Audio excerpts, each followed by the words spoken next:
Good afternoon, everyone.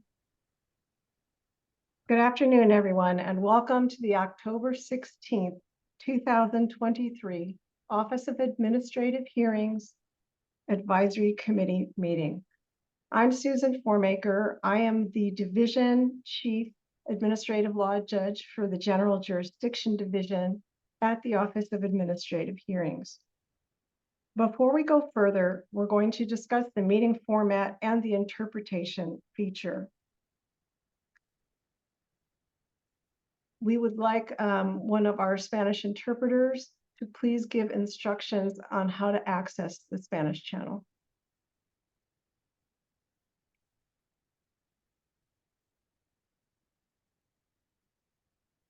Sonia, would you be able to do that for us? I'll take you out of the Spanish channel.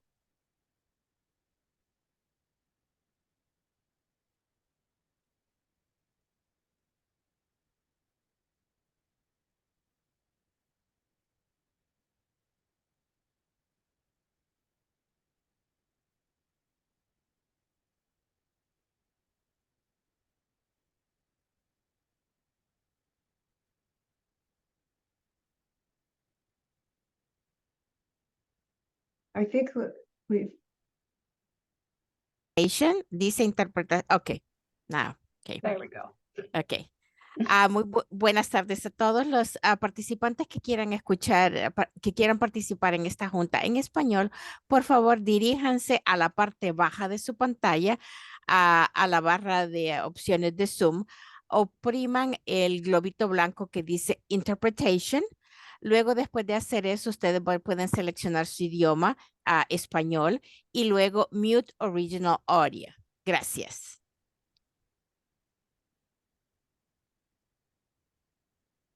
Thank you. We did not receive any requests for interpretation in any other languages. But again, if you've just come on and you did not hear those Spanish language instructions, please make sure to click on the white globe on the toolbar at the bottom of your screen labeled Interpretation. Click that and choose Spanish. Those of us who are not speaking Spanish will only hear the interpreter when an interpreter is interpreting into English. Otherwise, that the interpretation will be taking place through a separate channel. We also have ASL interpreters who have been spotlighted, and live closed captioning is active for this meeting. For everyone who is speaking, when you speak, please speak slowly, and that will allow our interpreters to interpret more effectively. Let me introduce our interpreters. Our Spanish interpreters today are Sonia Hernandez and Ana Elvia Sanchez. Our ASL interpreters are Elizabeth Vega and Coley Cutler. Thank you so much to our interpreters. This meeting is being recorded through Zoom. At the end of the meeting and before the next meeting, the recording will be posted on the OAH website. In addition, the recording will be transcribed and the transcription will be posted on the OAH website. Advisory committee materials are available on the OAH website at https://page-types/general-jurisdiction/services/list-folder/access-DDS advisory-committee-meeting-information.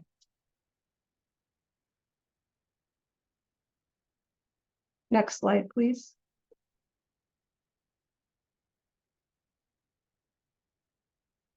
In terms of how the advisory committee will be able to participate in this meeting, please click on the raise hand feature, and we've shown you what the toolbar looks like. There's a little yellow hand above the words raise hand, and we have a red arrow pointing to what that looks like on the toolbar. You'll be called on in order. Please make sure to state your name when you're on the advisory committee, have your camera on, and unmute yourself when it is your turn to speak.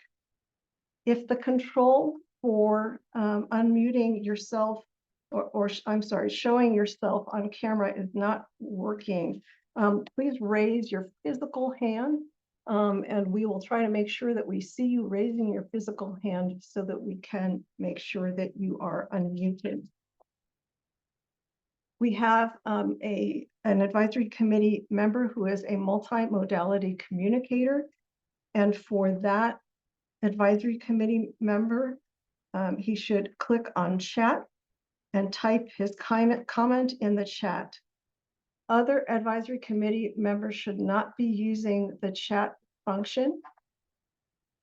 Adolana says hello to all of the panelists, and he is our multimodality communicator who will be communicating via chat, and we will read his comments aloud. But again, other advisory committee members should not use the chat function. You may need to click on participants, and a new window will open where you can raise your hand. And we have shown what that toolbar might look like for you, with a red arrow to the participants and then a red arrow to the raise hand function if that window pops up for you. Otherwise, we've shown a toolbar with a red arrow towards a microphone. When you are on mute, there will be a red line through it. To unmute it, you click on that, and that will unmute yourself. To mute yourself again, you click on that a second time, and that red line through the microphone will reappear. The same thing with the start video function. If you have to go off video for some period of time, you'll click on that. Now let's talk about the Zoom tips for public comment. Those of you who are wanting to participate in public comments during the public comment sessions, you will unmute your mic only when it is your turn to speak during public comment periods. And we've shown a toolbar where the unmute function is shown with a red arrow. All attendees who are public members can also type comments in the Q&A that are pertinent to agenda topics. And we've shown where the Q&A function is on the toolbar with a red arrow. The advisory committee members should not use the Q&A function. Our advisory committee members either need to speak on camera or for our multimodality communicator, type into the chat. For our public comment, when you are a member of the public and you want to raise your hand to speak, you will raise your hand, and we've shown on the toolbar with a little red arrow to the yellow hand, where you will raise your hand, and then you'll be called on in order.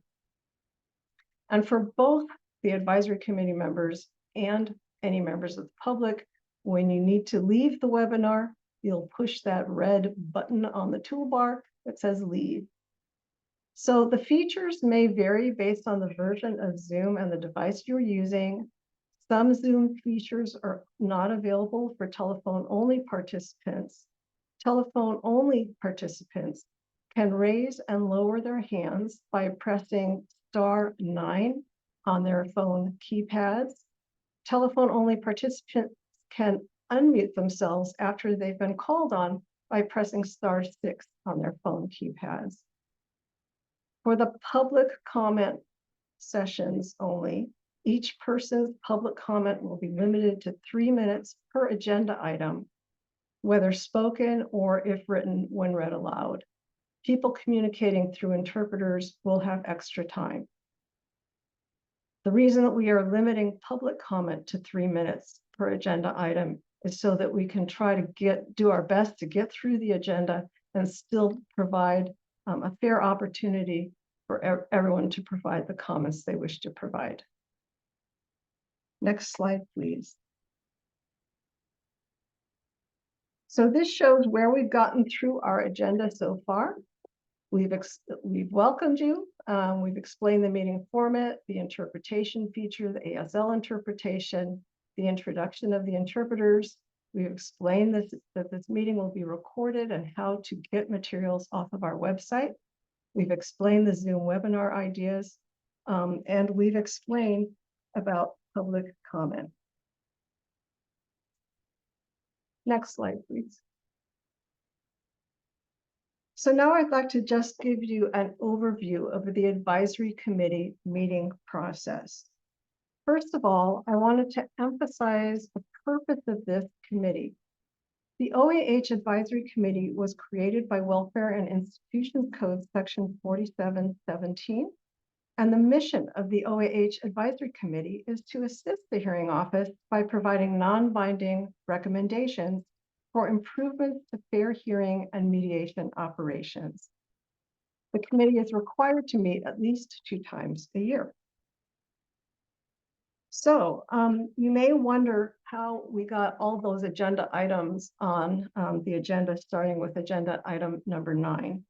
At our last our last public meeting, we had our advisory committee members engage in a discussion of what kinds of things they wanted to discuss at the next meeting. We did our best to create those substantive agenda items from the discussion that occurred. But again, I want to remind the advisory committee that the purpose is to make the non-binding recommendations. And that is why each of those substantive agenda items, starting at number 9, was phrased as should the committee recommend. And that is how it's being phrased for purposes of discussion. When we start with those substantive items, I will read the item aloud and ask if any committee members wish to discuss those agenda items. Once the advisory committee is done discussing it, I'll ask if there are any public comments with respect to those particular agenda items. I will then ask the committee if any of the committee members wish to make a recommendation. We'll discuss the proposed recommendations, if any, at that point. I'll ask for a second, and then there will be a vote of the advisory committee members, and that will be a roll call vote. If a majority of the quorum votes for the recommendation, OAH will respond in writing before the next advisory committee meeting, and that will be posted on the OAH website. In terms of our other procedure, we have a planned break from 2:55 to 3:05 p.m. And we'll do our best to make sure that we stay on schedule with that break. Now I'd like to introduce the Office of Administrative Hearings personnel who are participating in this observing the meeting today. My name is Susan Formaker again. I've already introduced myself. Now I'd like to introduce Zachary Morazzini. Good afternoon. Thank you, Susan. Mr. Morazzini is our director at the Office of Administrative Hearings, as well as the Chief Administrative Law Judge. I'd like to also introduce Bob Varma, our Deputy Director. Good afternoon, everybody. Heather Rowan, the Presiding Administrative Law Judge for the Sacramento office of the General Jurisdiction Division. Hello, glad to be here. Sean Gavin, an Administrative Law Judge with the Office of Administrative Hearings in the Sacramento office. Hi, everyone. Good afternoon. And our Associate Governmental Program Analysts, Sir Laura Snyder from Sacramento, Hi, good afternoon, everyone. and Mary Josephine Norrington from Los Angeles.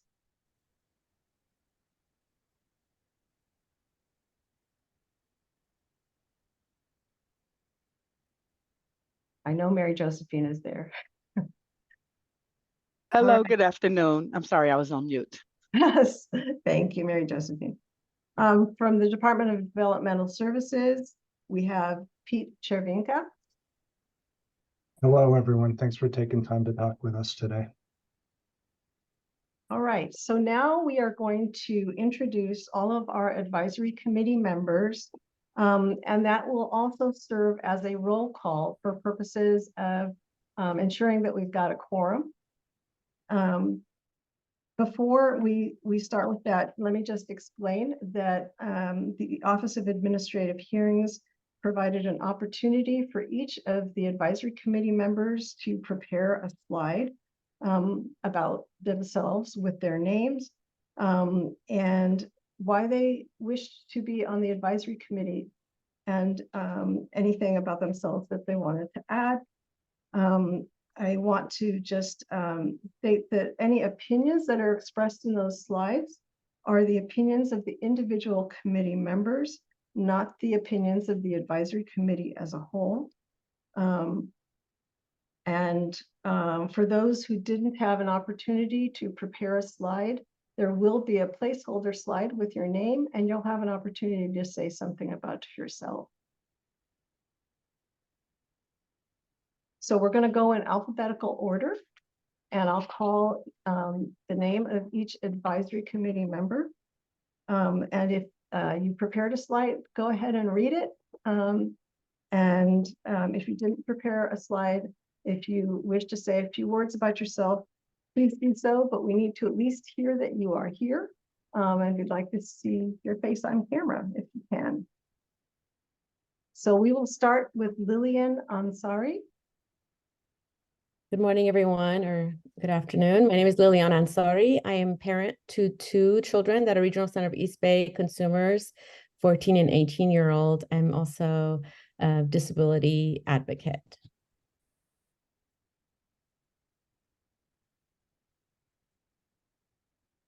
Monica Becerra.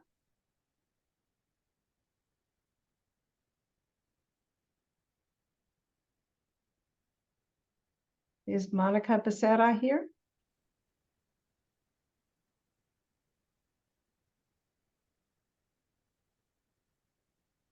Okay, looks like Monica Becerra is absent.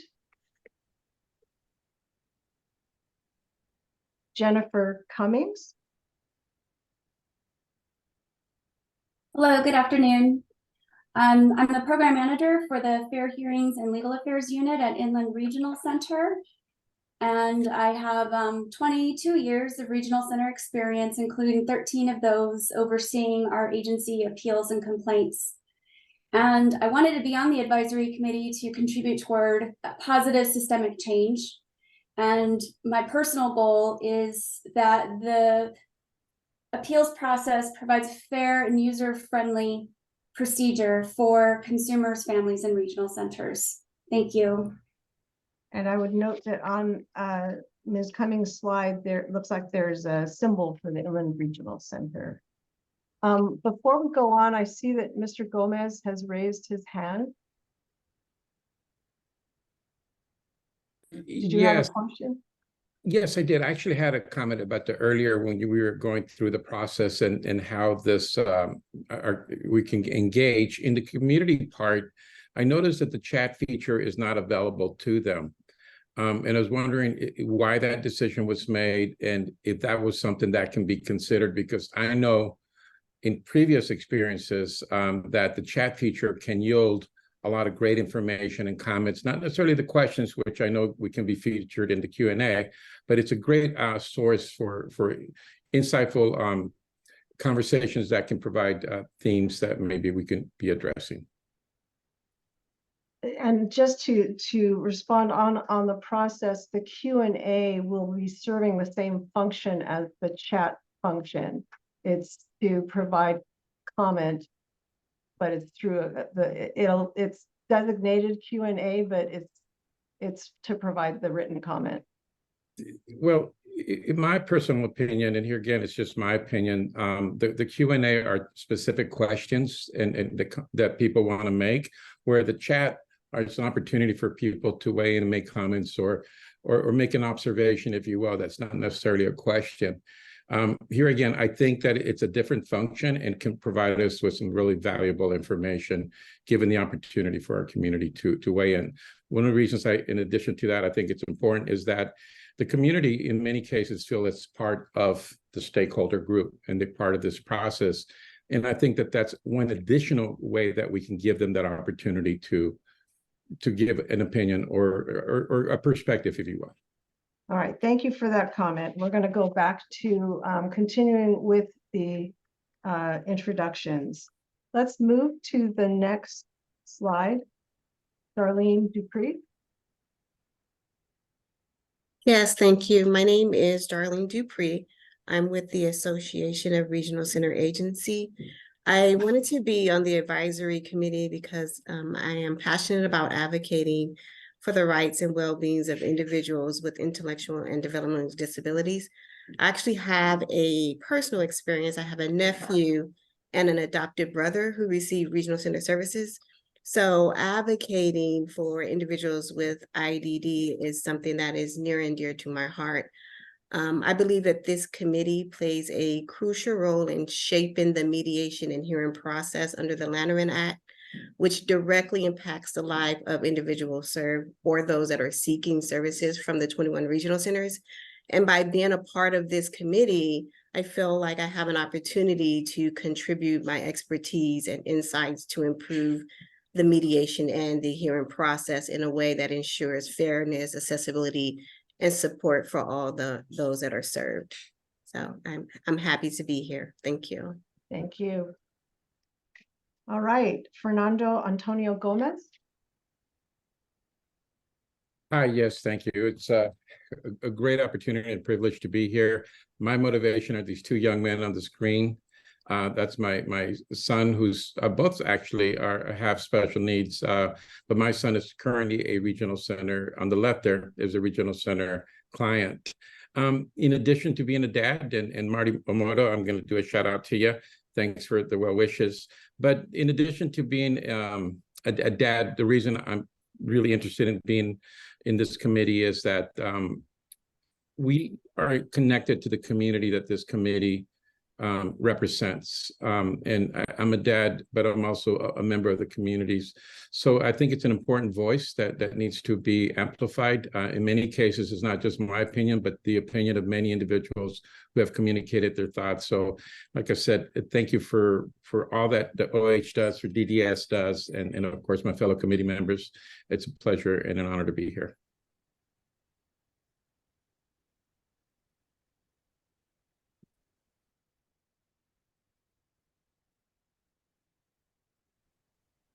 And did you want your oral statements to take the place of reading your slide?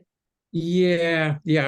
I know that that's quite a bit of stuff, and I figured that individuals will probably were reading and look through it. But you know, there are the 5 key reasons that I outlined and why. But I think that my initial comments embraces all of those. So I just didn't want to. I know we're going to get into the meat of the agenda, so I just want to be sensitive to other people's time. But thank you for the opportunity of sharing. All right, and we will provide at a later time an accessible version of this slideshow to the public. Thank you. All right, Eulalia Hernandez. Hi, my name is Eulalia Hernandez. I'm with the Office of Clients' Rights Advocacy. I'm an attorney and the Clients' Rights Advocate at North Bay Regional Center, part of Disability Rights California. And I am here really to, in addition to all the other folks here, give a voice to folks who are marginalized, especially in the fair hearing process, people who, may not speak English well, may not be able to read or write in English or in another language, and just, providing that perspective of what we see when we get feedback from families who are going through the hearing process. So thank you. Thank you. All right, Maria Fernanda Iriarte. Hi, everyone. Happy to be here. I'm an attorney with Disability Rights California, and I asked to be part of the committee to help ensure, along with all of you here, that the reforms are meaningful to consumers of the regional centers and to those who want to be consumers of the regional centers. Thank you. Thank you. Sherry Johnson. Good afternoon, everyone. My name's Sherry Johnson. I have a 20-year-old son who's been a regional center consumer for the past 17 years. And I wanted to be on this committee because I've experienced the due process appeals process multiple times, 4 times exactly. And if I can provide any input or feedback to help other families or prevent other families from going through a difficult journey, I'm glad to do so. And also to learn from my peers and any new information I can bring back. Thank you. Next slide, Talene Kachatorian. Hi, all. So first off, which I didn't put on there, I am a parent of a 20-year-old client at Lanterman Regional Center. I'm also on multiple committees there. So that said, I really wanted to be part of this because I've been through a lot through the hearing process and found it to be very unfair and biased in many ways. I'm also on the board of the Armenian Autism Outreach Project, and I hear families complaining about similar situations. And when I first started hearing about it, I was afraid that it was a language barrier issue, which I still believe it is, but I'm also seeing that it is for those individuals who have English as their primary language are still struggling with the system. It is too cumbersome and it is definitely biased against the families. And so we want to find a better solution because I know that is not the intent. Unfortunately, the application sometimes doesn't follow through with the intent of these things. I'm now an independent facilitator in self-determination, and I anticipate that this becoming a bigger issue because a lot of the judges may not have had the experience to be able to take the laws and apply them to this new program. So hoping to be a part of that as well. Regional centers and clients and families should be working together to find solutions that are mutually agreeable far before they get to be in front of a judge. So I'm hoping that the preemptive discussions are a little more fair, and it allows for individuals to be able to participate and work collectively with their regional center to find a mutual agreeable solution before we have to go all the way in front of a judge.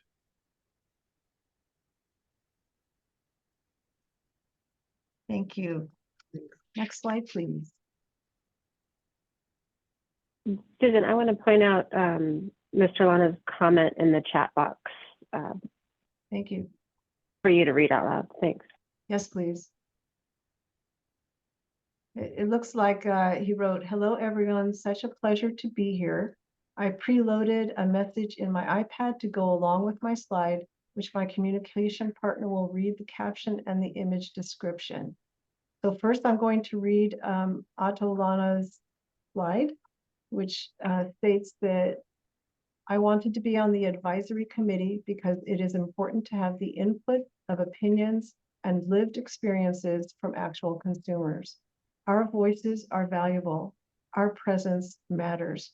When you are offered a seat at the table, you better take it. There is a picture of a typewriter with some keyboards that are used in multi-modality communication. And there are some pictures of Mr. Lana.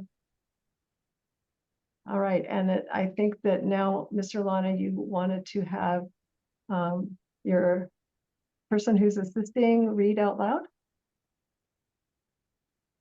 Yes, the picture on the top right, Otto is wearing a black suit, wearing dark sunglasses, and his hair is gelled back. He has on a white shirt and a black tie. The bottom right, he is in the photograph wearing the same outfit, holding his multicolored letterboard. He's filming a music video in that photo. The center bottom is many of the waterproof letterboards that he designed and sells on his website, autosmodels.com. And the bottom left is an image that he created using text to image AI software that he's been experimenting with to use for his greeting card line. And then he has a preloaded message that he wanted to play really quick. Go ahead and push it. Thank you and good afternoon. My name is Otto Lana. I am a young, laughing man with short brunette hair, stylishly gelled back. I have dreamy blue eyes, a smattering of sun-kissed freckles all over my face. I have a bright, inviting smile. I am wearing a dark blue t-shirt, and seated next to me on my left is my communication partner, Shelley. Now let's get back to focusing on me. I live in La Jolla, a seaside community of San Diego, California. I have autism and an apraxia. I use A-C to communicate. I am an entrepreneur, motivational speaker, a self-advocate, and a high school senior. I want my experiences to set the expectations for the next generation of disabled individuals, especially those with speech-related disabilities. I am exploring AI for text-to-image. I am continuing my mission of communication, access, and support. And I am so grateful to be part of this advisory committee. My voice matters, and I want to live and lead by example.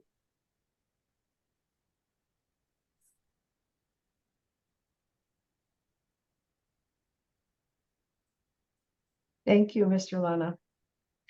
I wanted to make sure that everybody understands that in the public, we encourage any members of the public to share comments and or questions in the Q&A, just as they would with the chat.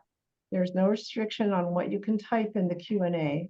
The chat is reserved for committee members as a way to keep communications organized, especially since we have the multimodal communicators on the committee. When everyone comments in the chat, it is too easy to lose committee members' input in that chat traffic.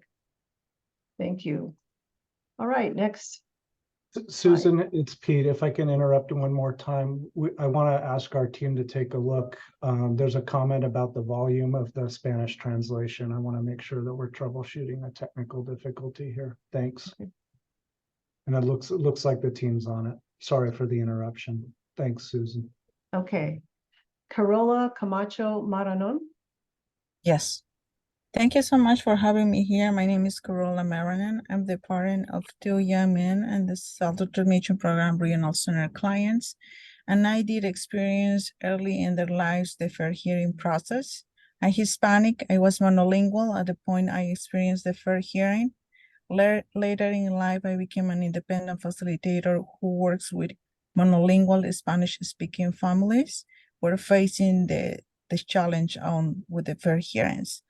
I'm hoping to bring some of my insights from my community, from my personal insights to this committee to help with a positive change. That's what I'm looking for, support a positive change for my community.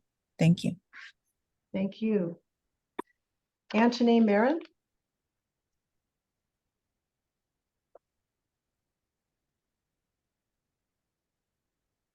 I know how to unmute now. Thank you.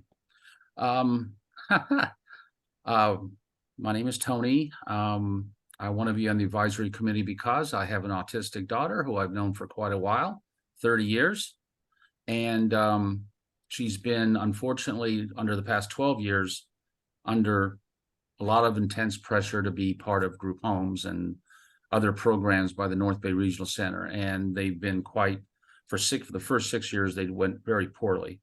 And she's been living with me for the past 5.5 years, and everything's much better, but they want her back. No matter what I do, no matter how Jennifer's doing well, they want her back.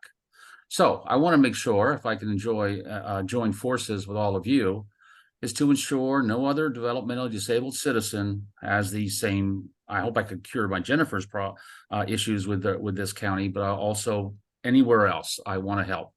I just want to be part of the team, and I might get a little overexcited now and then, but that's because I love my daughter. I know all of you love your offspring or your adopted special needs people. Thank you. Mr. Marin, are you able to turn on your camera so that we can see you? Well, I will, but I've been working since 5:30 a.m. So I will. And hi, how are you? Thank you. How embarrassing. Don't be embarrassed. Okay. Thank you for doing that. All right, next slide, please. Ryan Nelson.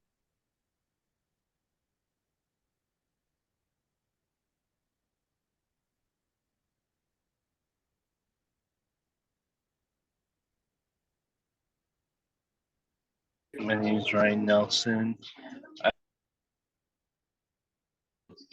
an adult with a disability autism, and I've been part of the regional center for several years now. The reason I want to be on this committee is to help bring positive leadership to this committee and listen to other people's opinions, and hopefully I can bring a positive charge to this committee. Thank you, Mr. Nelson. You're welcome. Next slide, please.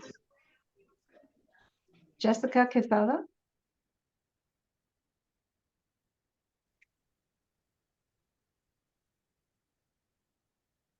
Jessica Quesada.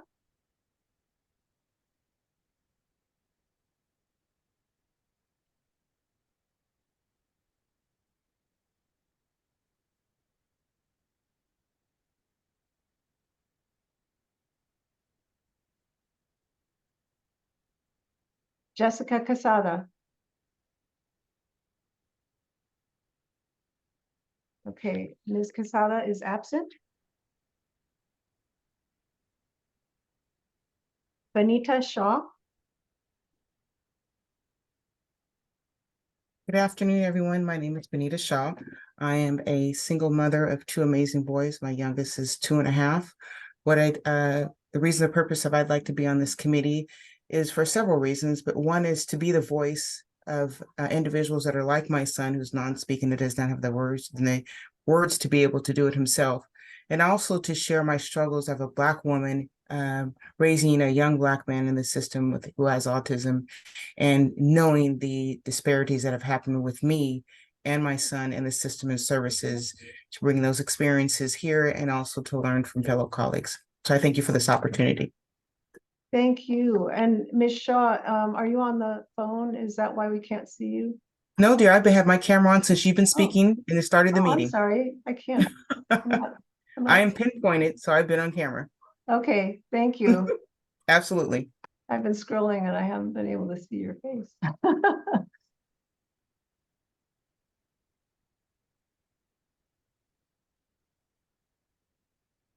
Oh, there you are. Now I see you. Thank you. All right, next slide. Stacy Shaw.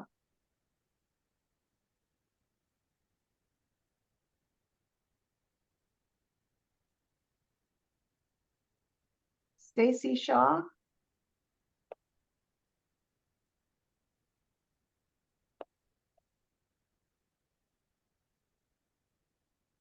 Stacy Shaw.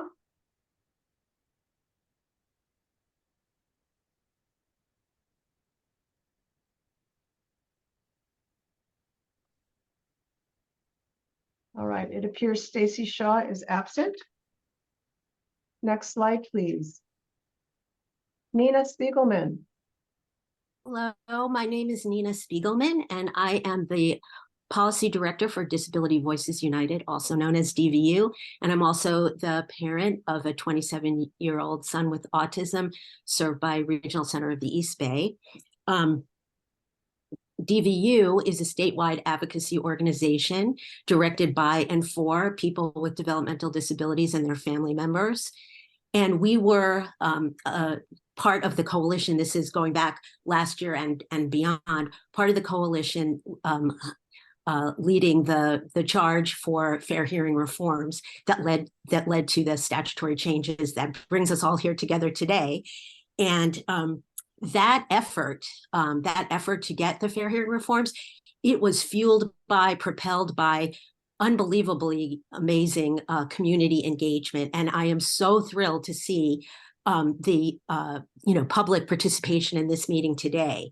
And I wanted to be on this committee to continue that community engagement and involvement in this process. I think that just makes the process just infinitely better and have a better chance of succeeding, and also to ensure the successful and responsive implementation of these reforms. So I'm really happy to be here, and thank you very much. Thank you. Next slide, please. Amy Chow. Hi, my name is Aini Chow. I'm a parent to elementary school son that is under Regional Center. I'm here to be part of this amazing committee to advocate, support, and with people with disabilities. Thank you. Thank you. And I just wanted to clarify, it looks like Lillian Ansari's name is showing up as your name under her image. So I just wanted to make sure that people understood that that was Lillian Ansari and you are Amy Chow. All right, thank you. Next slide, please. Weird. Brian Wiesel. Thank you. Perfect pronunciation. Appreciate it.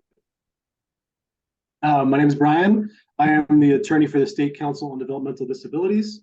I think probably most people here know about SCDD, but those that don't, it's a council of 31 members, 10 self-advocates, 10 family advocates, and the directors of the various departments that meet to determine what is needed for, capacity building, systems change for things under the Lanterman Act. So that's definitely right in this wheelhouse. On a personal level, I'm also the parent of an 11-year-old with autism. And then my prior position before I worked here for SCDD, I was a deputy attorney general for the Department of Justice, prosecuting cases not under the Lanterman Act, but under the Administrative Procedures Act for the licensing division. So kind of hoping to bring all those perspectives together. And primarily, I think I'm going to be listening for the council to see what we can do better and what we can try and push forward for change, but also hoping that's something I can contribute as well. So good to be here. Glad to meet y'all. Thank you so much. All right, Jesse Weller. Next slide. Thank you. Good afternoon, everybody. I'm Jesse Weller. I'm the Executive Director at the San Gabriel Pomona Regional Center.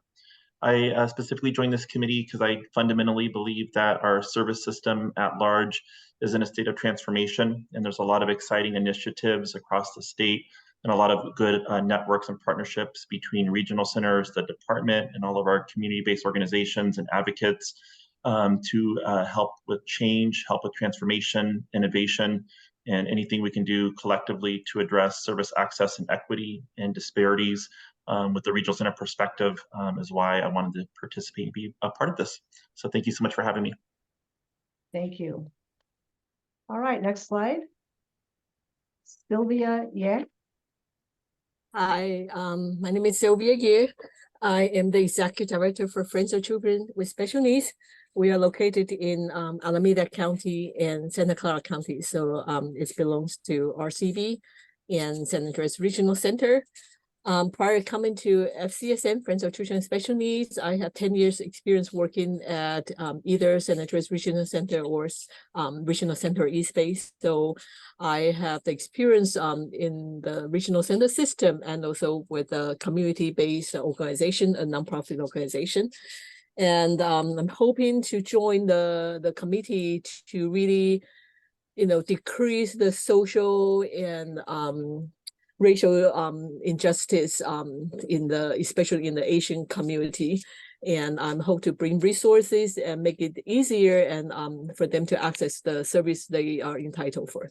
Thank you very much for allowing me to join the committee. Thank you. So it looks like, yeah, there we go. All right, let's go to the next slide. All right, so first I wanted to confirm that we have a quorum. Do we have a quorum?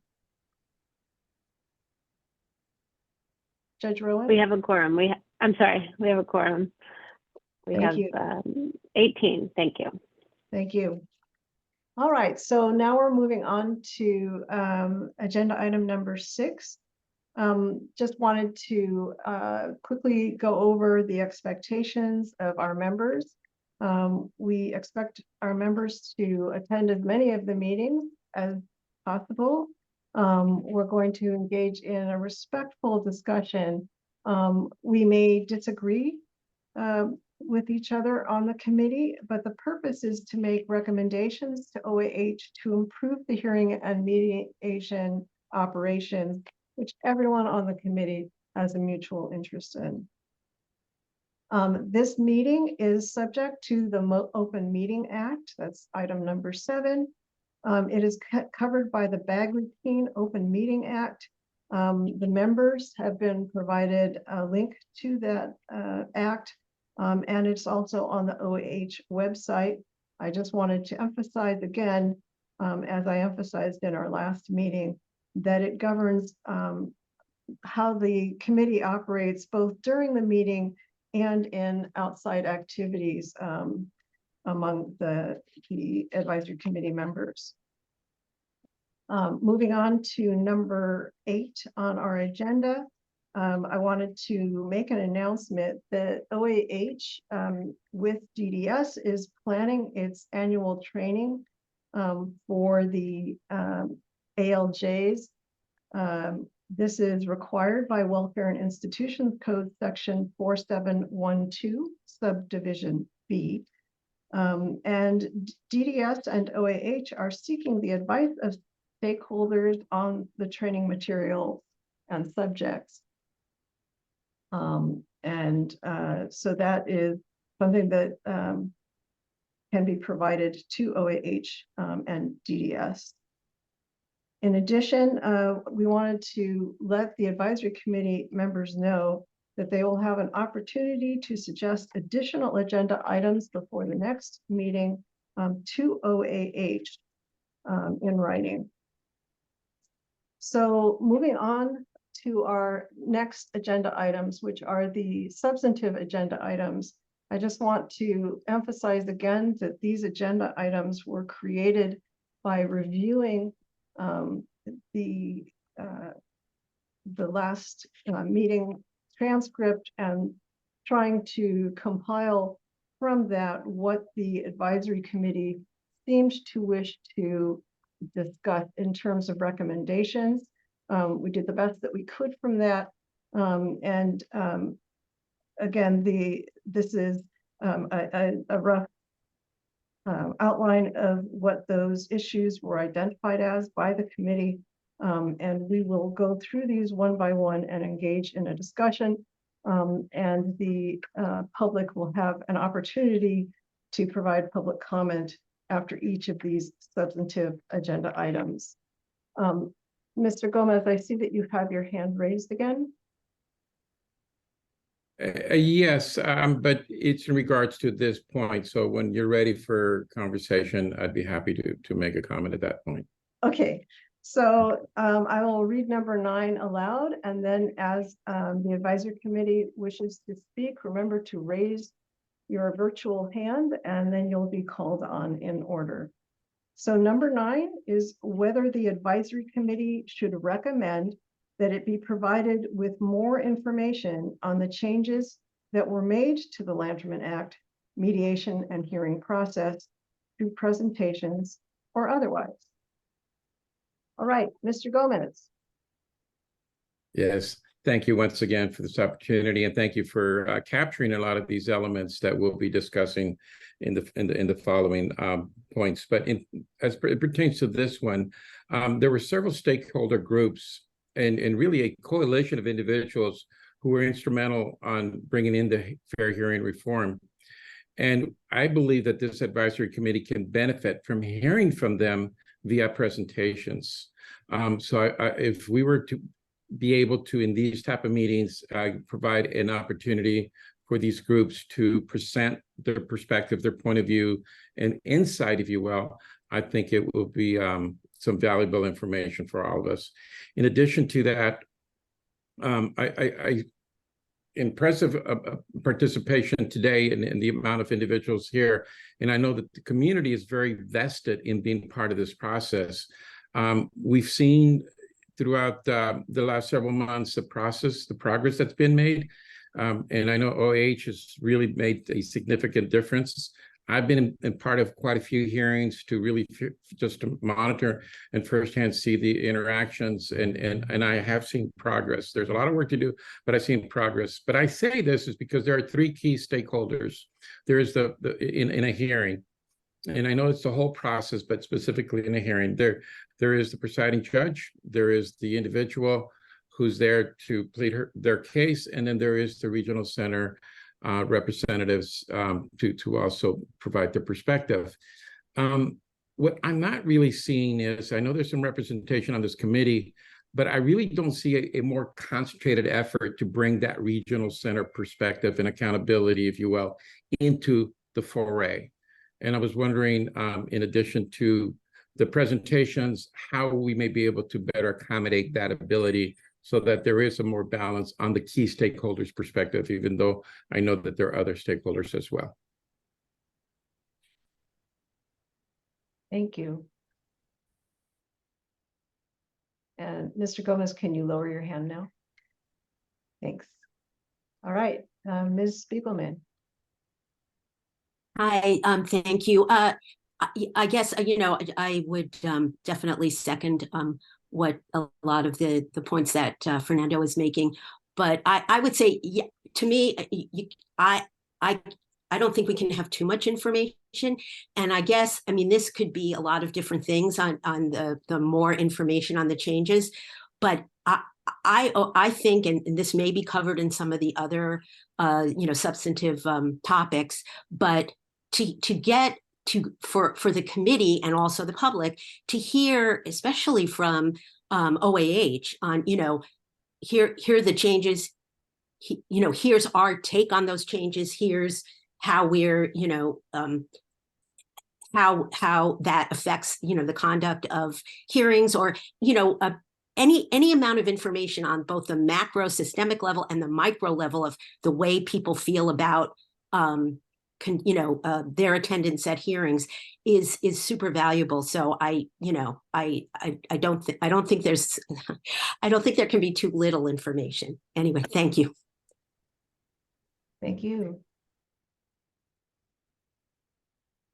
Do we have any other comments? Benita. Yes, go ahead, Maria. She was raising her hand and you probably didn't see it, Susan. Yeah, Oh, thank you. I don't have the raise hand function no matter where I go, so I'm going to have to raise my hand. I think it's imperative that the advisory committee know of the changes. That's why we're here.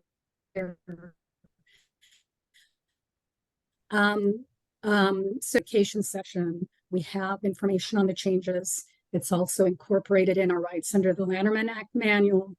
I'm happy. We're doing presentations on the changes. Happy to do that. My only concern is because we only meet twice and our time is limited. You know, how do we incorporate this with everything else that we have to do in the time that we have?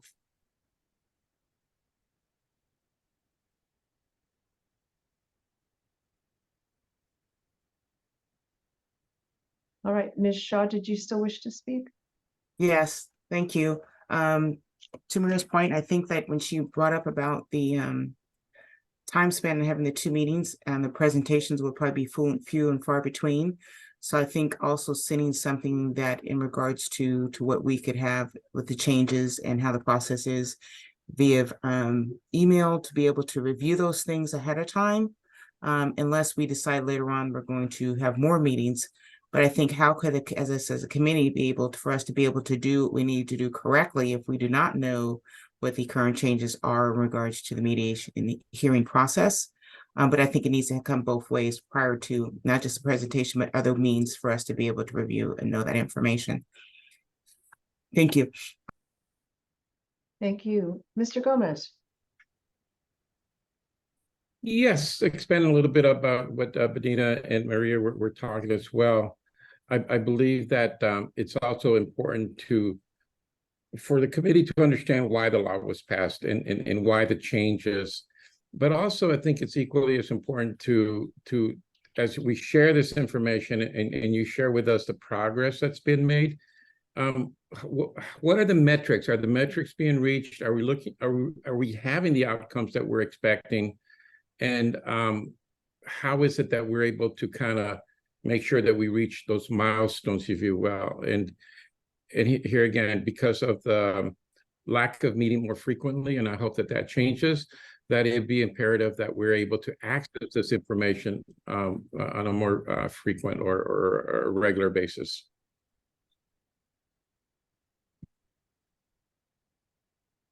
Thank you. Juanita.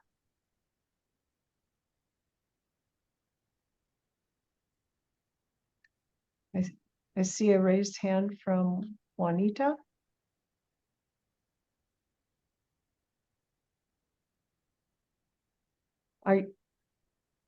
Sí, buenas tardes. ¿Me escuchan? Juanita, are you on the advisory committee? No, that is a member of the public. ¿Sí me escuchan? Oh, okay, we're not in public comment. ¿Sí me escuchan? So can our Spanish language interpreter let Juanita know that we're not in public comment yet?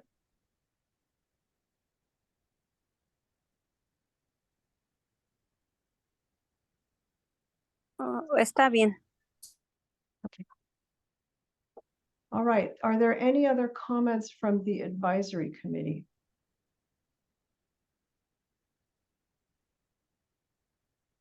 Susan, Mr. Marin has his hand raised. Okay, Mr. Marin. Thank you. Very briefly, I think it is very important that the North Bay Regional Centers, you may have some progress in some counties, but I can assure you not in others. And the accountability factor that was mentioned earlier is very important. Not to be abrupt or punishing in any way, but there are some very questionable, shall we say, bureaucratic procedures that are just harmful to special needs clients. They just are. I don't mean to damper if there is progress elsewhere. That's wonderful. My next thing is the person, the other committee member, his name is Jesse Weller. Is he a part of a regional center? Is that correct, sir? Are you part of a regional center? Correct. I'm part of San Gabriel Pomona Regional Center. Sir, with all due respect, part of our problems are with regional centers, and I can't tell you enough how if you're part of this committee, I must stress I'm somewhat uncomfortable. I'm not saying there should be secrets, but I'm somewhat questioned where your loyalties ride. That's how much difficulty I'm having in my county with my regional center. But anyways, let me break in here. I wanted to just remind the advisory committee members that we are going item by item on the agenda. Yeah. And okay. because this is a public meeting, we can't talk about subjects that aren't on the agenda. That's Okay. just the rule of Bagley-Keene. And so I wanted to just remind the committee that and the public that as we're going through the different agenda items, we have to stick to the subject of that particular agenda item. Oh, thank you for the opportunity to speak about accountability. Thank you. So are there any other comments from advisory committee members on agenda item number 9, which is whether the committee should recommend that it be provided with more information on the changes that were made to the Lanterman Act mediation and hearing process through presentations or otherwise?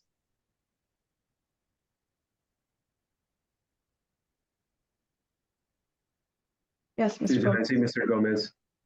Yeah, thank you. And I understanding that we're about to go into public comments, I just wanted to make one quick additional comment, is that from my perspective is yes, absolutely yes to this question, whether we should recommend it, we provided more information and changes. And I think to Anthony's I'm sorry, Mr. Moran's comments, it should be provided much more specific information onto that process, because I believe that it's imperative that there be full transparency, of course, and a balance of equity and equality, if you will, within that process. So my resounding response will be an absolute yes.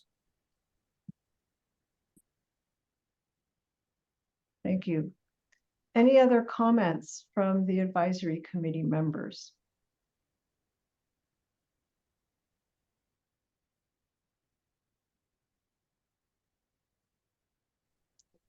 Amy Chow?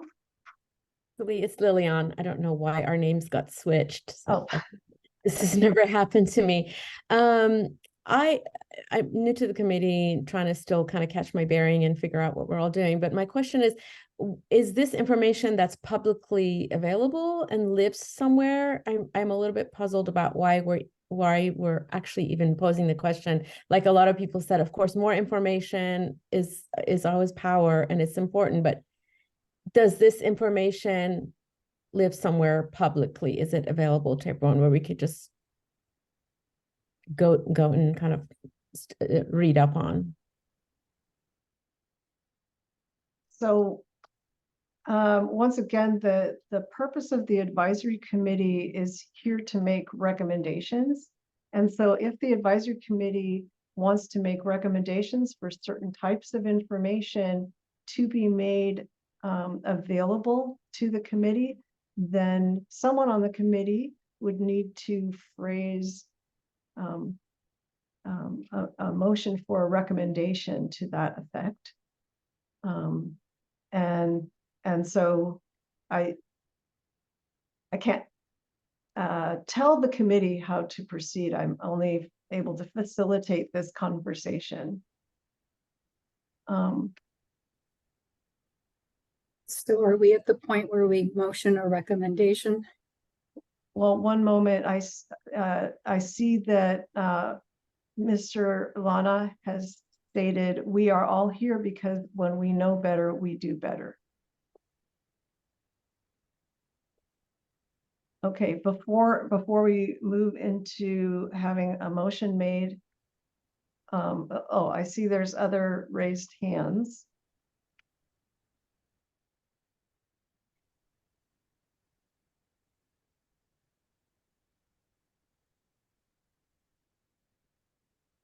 Susan, this is Benita Shaw. I lowered mine because I thought we were at the state of emotion, so I lowered mine. Oh, okay. Are there, okay, it looks like Mr. Gomez, you've got your hand up?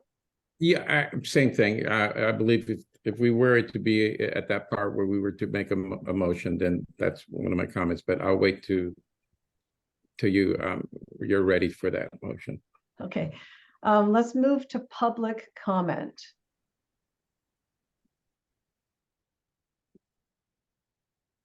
Do we have members of the public who wish to speak?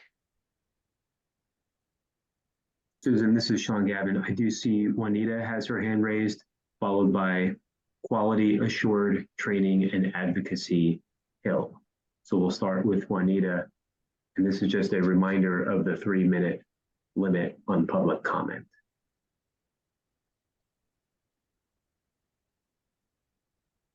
Juanita, are you able to unmute yourself and begin your comment?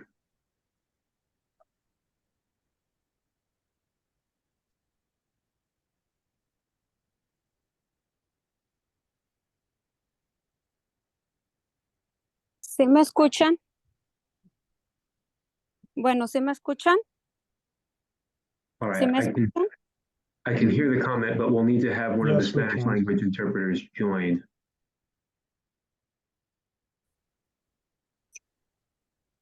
Oh, mi pregunta es, ¿por qué si la ley, se cambió la ley Lenterman, se le cambiaron páginas a la ley Lenterman, ¿por qué no la han dado a conocer al público? O sea, ¿por qué no la han sacado ya al público?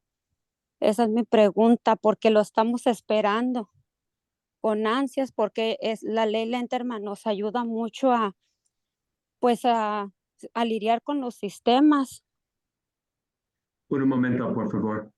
Are we, for the moderator, are we able to have one of our Spanish language interpreters join us in the Yes, main it's, session? so you just click on the English channel and you'll hear the English interpretation of the Spanish question. And the question was, why is it that the Lanterman Act changes and laws haven't been shared widely with people? They're very important for the families that are getting services. So again, if you're an English speaker, if you click on the English channel, you will hear the simultaneous interpretation of any Spanish questions. Okay, thank you. All right, thank you, Juanita. Let's move to Quality Assured Training and Advocacy. Hill.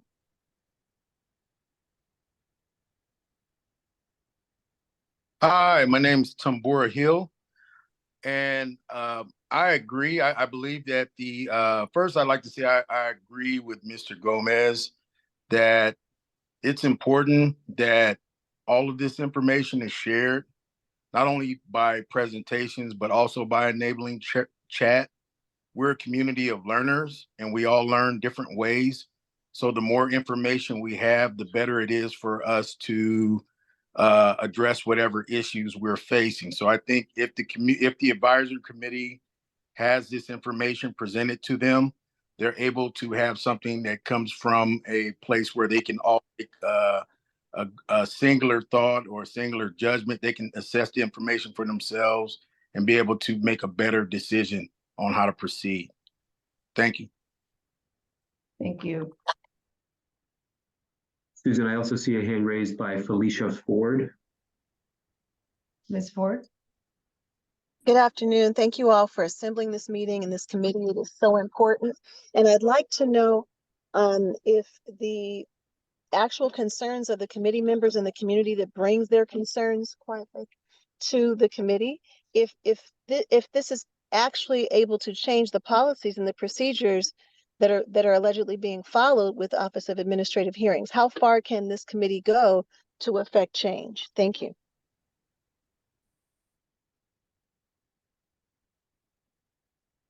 All right, thank you, Ms. Ford.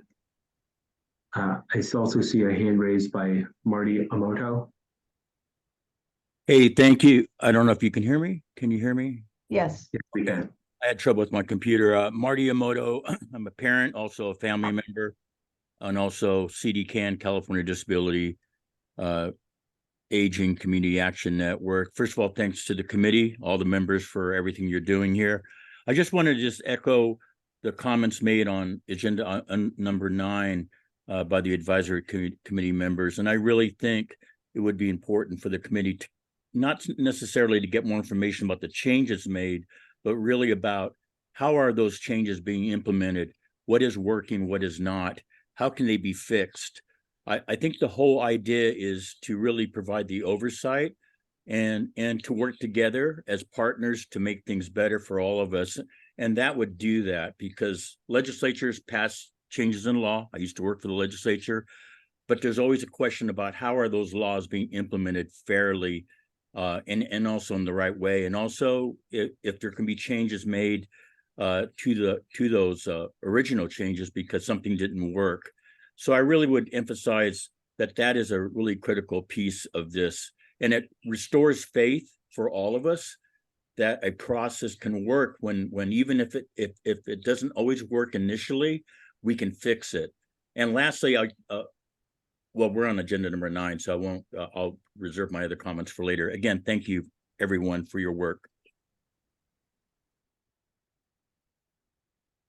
Thank you. Do we have any other members of the public who wish to speak?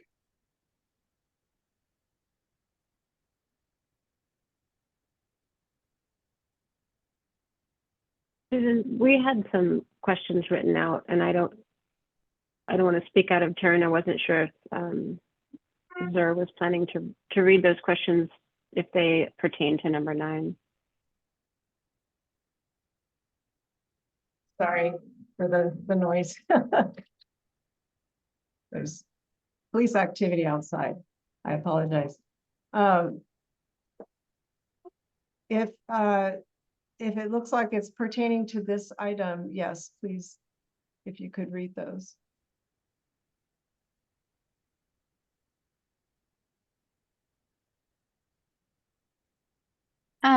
For the written comments, at this moment, we do have a few.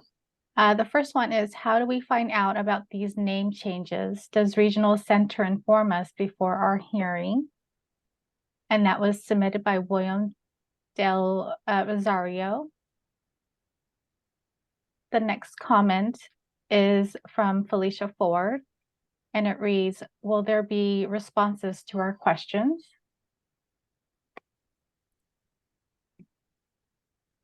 And there is one additional comment, but it is in Spanish. If we can have one of our interpreters read the comments and translate.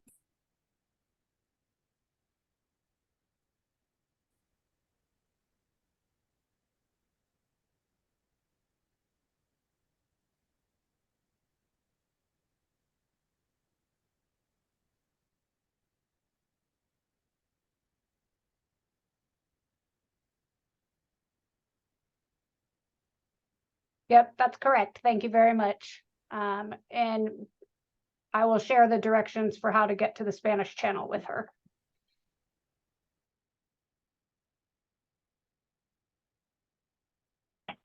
All right, it looks like I'm seeing a hand up from Valerio B.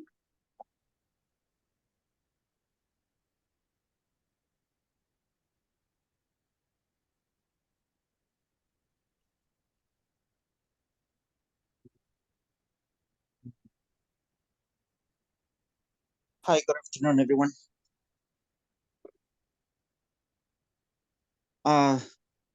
It is more than a year than the law passed, and we are still seeing that when, for example, we go to mediations and stuff, we find out that mediators are mostly on the regional center side.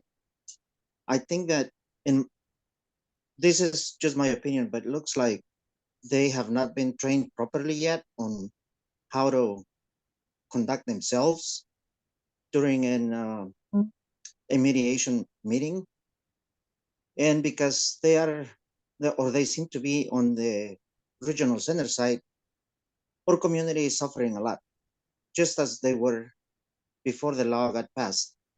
And I think that either DDS or whomever is in charge of training mediators and judges need to do more work still to get them where they need to be, because after all, they are here to serve the community, not the regional centers.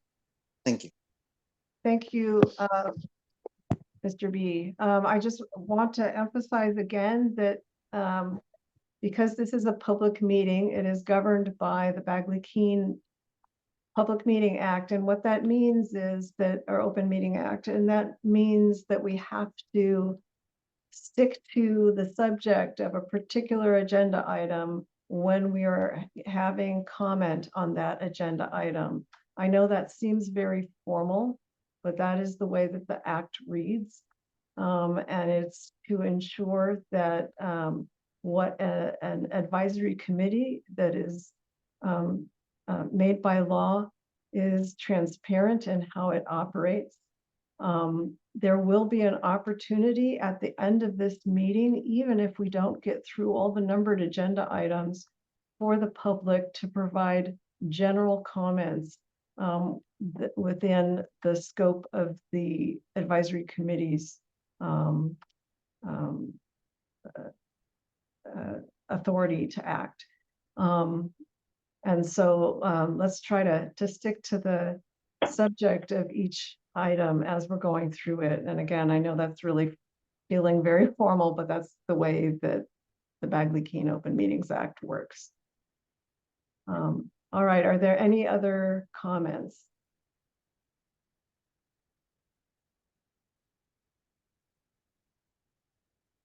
All right, we'll return to the advisory committee members. Does anyone wish to make a motion for a recommendation? Mr. Gomez, I see your hand up. Yes, thank you. And prior to going into the motion aspect, I wanted to come back and revisit. Earlier, you had stated that as a committee that our efforts, if you will, or any type of element that is agreed on, it's non-binding. But can you define that a little bit better? When you say non-binding, I think I kind of get the meaning, but I think it'd be probably beneficial if we all really understood what the definition of that was. Well, I'm just quoting the language of the statute, and there isn't an explanation provided in the statute. And so I think that when you are looking at the meaning of that, you need to consider plain language and what that means. And unfortunately, I can't provide legal advice with respect to what a statute means.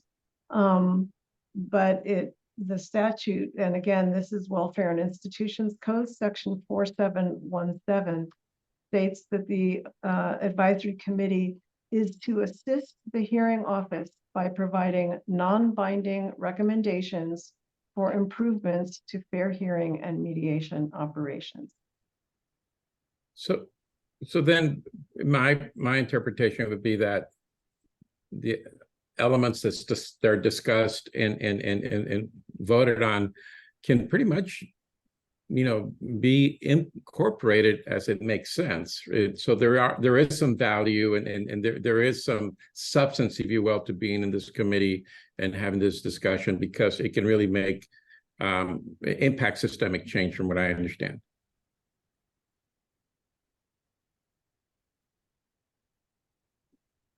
That was just my comment, but I think we can go forward to the next step. Okay, are there any? Okay, so I see someone has raised their hand. It looks like we're going back to public comment on this. Before we go back to public comment, does any advisory committee member wish to make a motion with respect to a particular recommendation?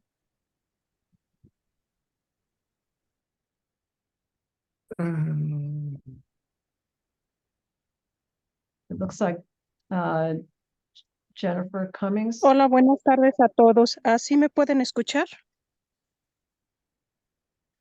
So we're not back in public comment yet? I would like to put forth the motion that the information is provided regarding the appeal changes to the committee, but that's done so at another time or outside of the meetings. I agree with Benita and Maria regarding the limitations since we only have 2 meetings per year, I guess I move that information is shared with the committee about what the PL changes are in another format, whether it be emailed or otherwise. I second the motion. Okay, so let me make sure that I've got this phrased in a way that everybody understands that that's what they are voting on. I apologize. I was making comments in my motion. So bear with me. I'm going to try and structure this, and if I don't get it right, you can tell me how you want it worded. And again, this is Ms. Cummings who made the motion. And as I understood it, you were moving that information is shared regarding the changes to the Lanterman Act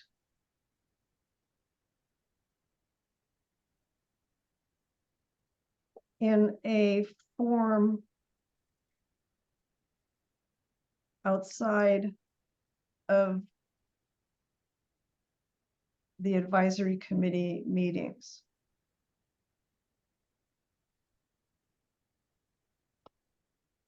Does that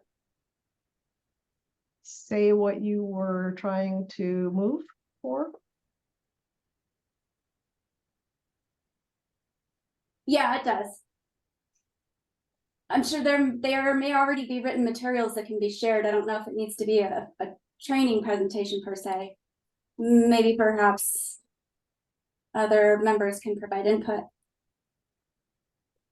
Got my hand up. This is Maria Ariarte. Yes. I would just be very specific because there could be changes in the Lanterman Act that have nothing to do with the appeals process. So I would be specific as to the changes that we want to share, which is to the appeals process. It started a year ago. And as I said before, to all of you and to the public, Disability Rights California has information on the changes.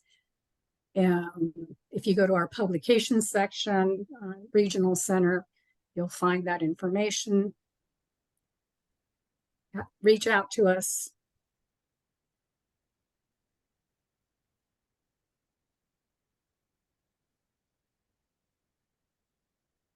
And so were you seeking to clarify the motion?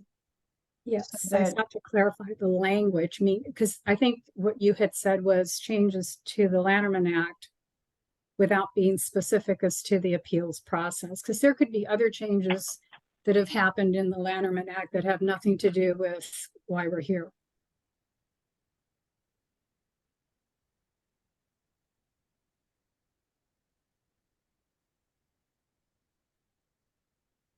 so you would like the motion to read something like that information is shared regarding the change with the committee regarding the changes to the Lanterman Act regarding the appeal process in a form outside of the advisory committee meeting. Yes, thank you. Ms. Cummings, do you accept that modification to your motion? Yes. Is there any more discussion with respect to that motion?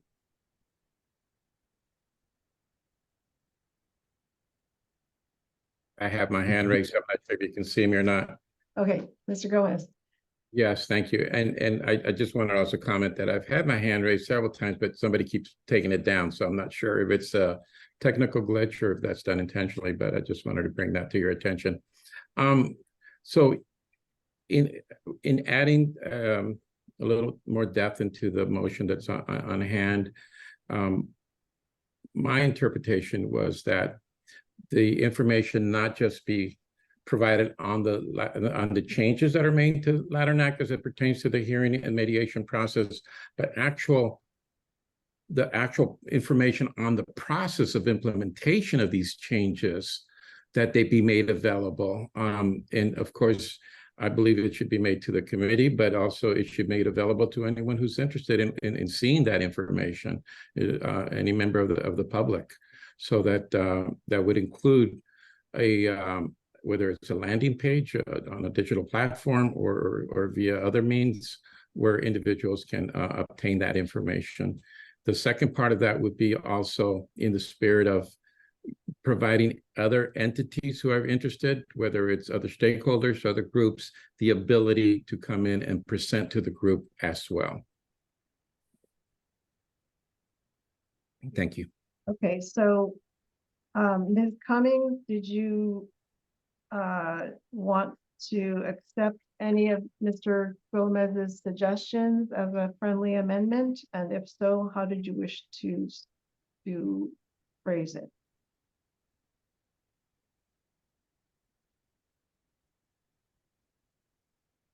I think if there are members on the advisory committee that are not familiar with the appeals process changes, that is the first step. They need to know, everyone on this committee needs to know what the appeals changes were. And then it would be helpful to learn how those changes were implemented. I don't know. So as I understand it, then you'd like to keep this motion as is? Yes, I think that's Okay. All right. It is now 2:56, and I said I would make sure that we would take a break from 2:55 to 3:05. So we will continue this discussion after the break, and we are going to go on break until, because we're starting a minute late with our break, we're going to come back at 3:06. Thank you.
Okay, if we could put the last slide back up again.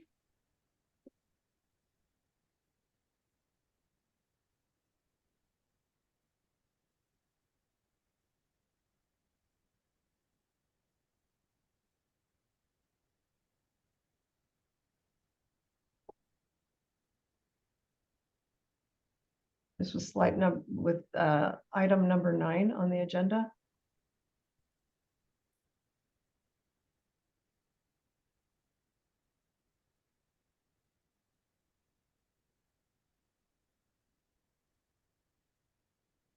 And the meeting is back in session.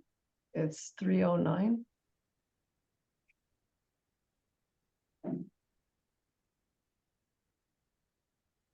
All right, and there's a couple procedural questions from one of the committee members in the chat, Susan, if you want to take a peek as we're working to get the slides back up.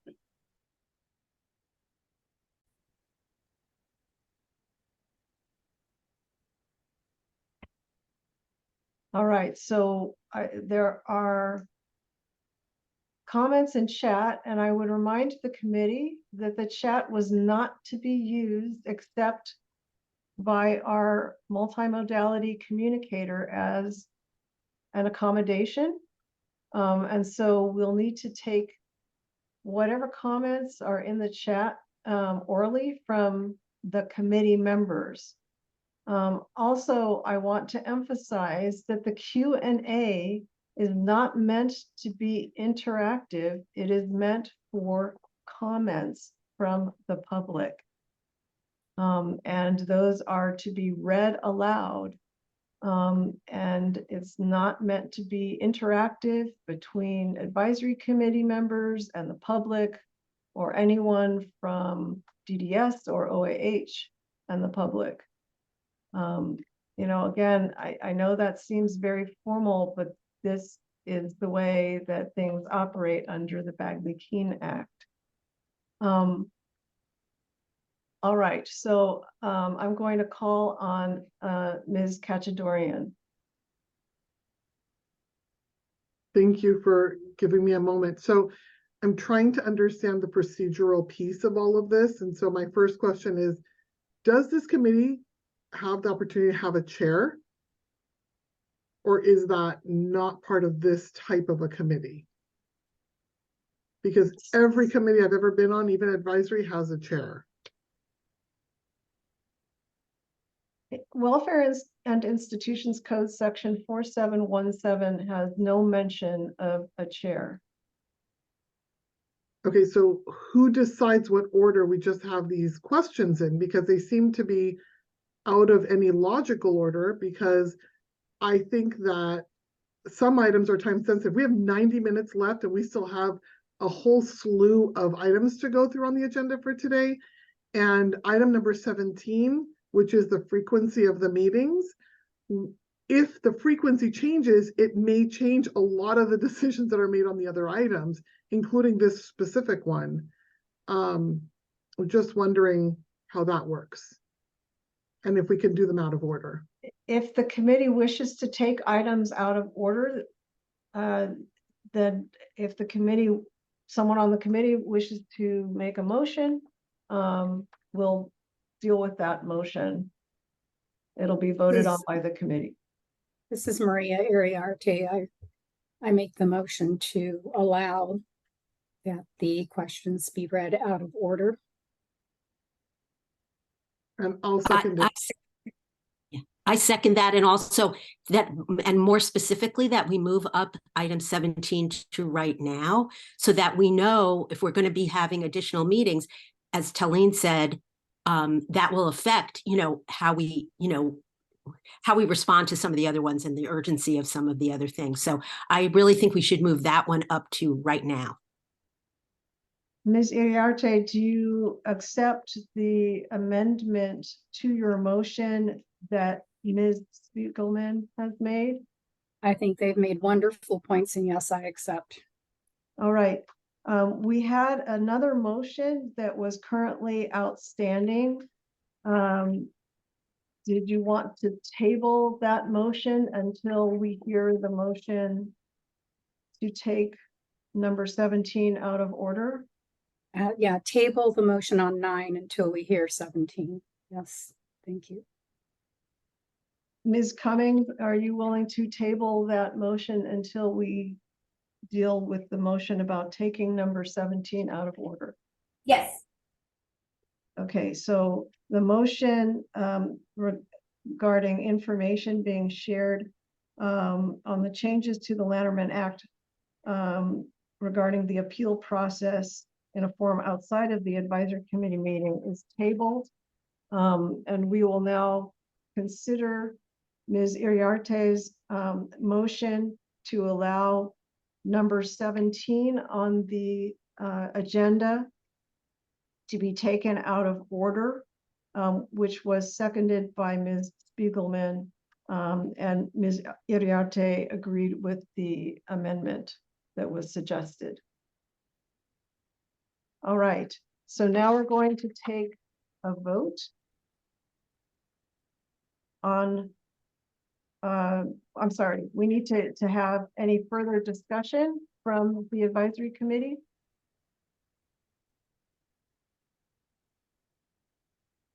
Mr. Gomez, I see your hand up. Yes, in regards to, I'd like to make a comment once we go through this motion and vote on it on item 17. So did you wanted to wait until after the vote to comment? All right. Yes. Are there Thank you. any comments from anyone else on the committee with respect to the motion to have number 17 on the agenda considered out of order?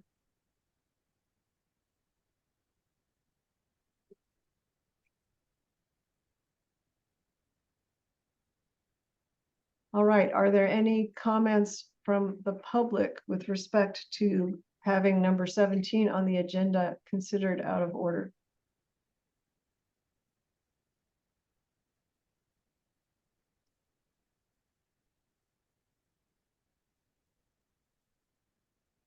Valerio B, you raised your hand?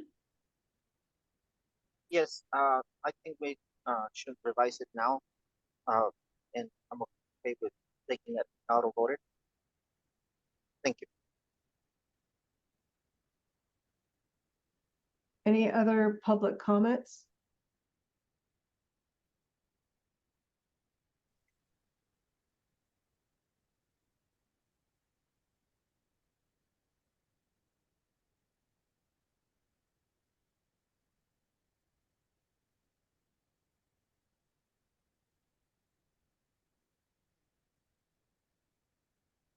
All right, are there any further comments from committee members?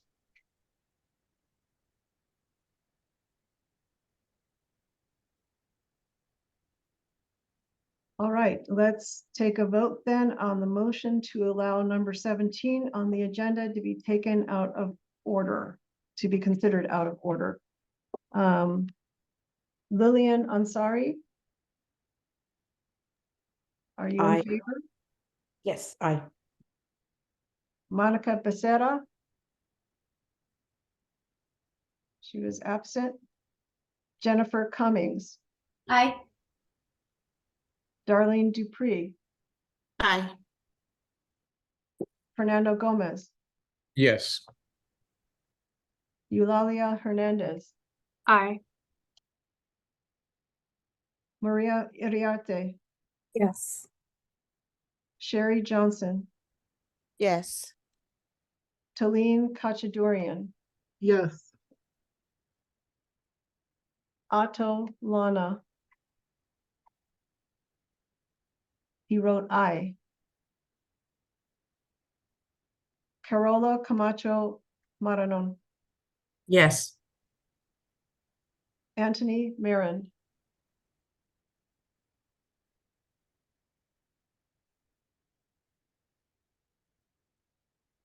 Anthony Marin?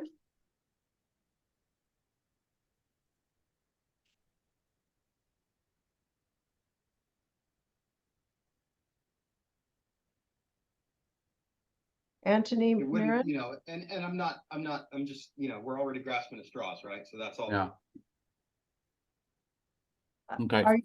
Are you voting yes But or it's no we're- on? we're, because, you know, there's a possibility, I don't know, maybe maybe it's allowing the printer, but shutting down some other functions. Mr. Marin, I think know. you've got your microphone on for something regarding work and not with respect to the vote.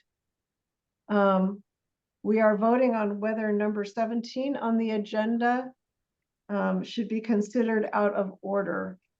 And that is the item regarding having more than 2 meetings a year. Do you wish to vote on this item?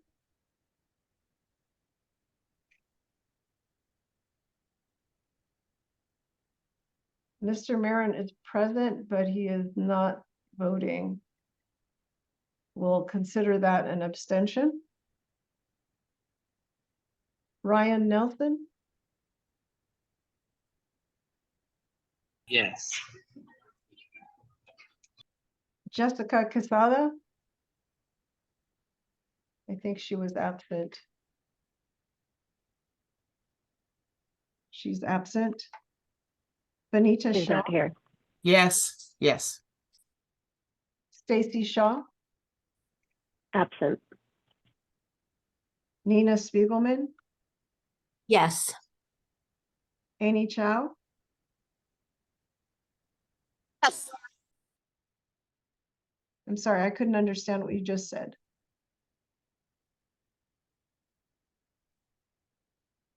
Annie Chow?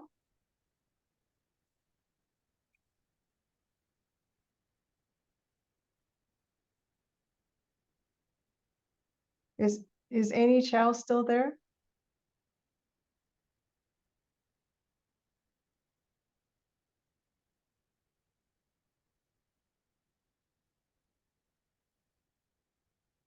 So it looks like Annie Chow is still in the meeting, but she is muted. I'll return to her after we finish calling the remaining members. Brian Wiesel? Aye. Jesse Weller? Yes. Sylvia Ye? Aye. Annie Chow? Yes. Very sorry about that. Technical difficulties. All right, so the motion to consider item number 17 on the agenda to be taken out of order passed. So if we could move the slide over to number 17 on the agenda, I would appreciate it.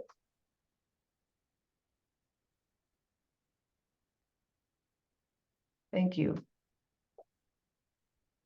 So as it was phrased on the agenda, the number 17 is whether the advisory committee should recommend that it should meet more than twice a year. And we'll open that up for discussion now. Mr. Gomez.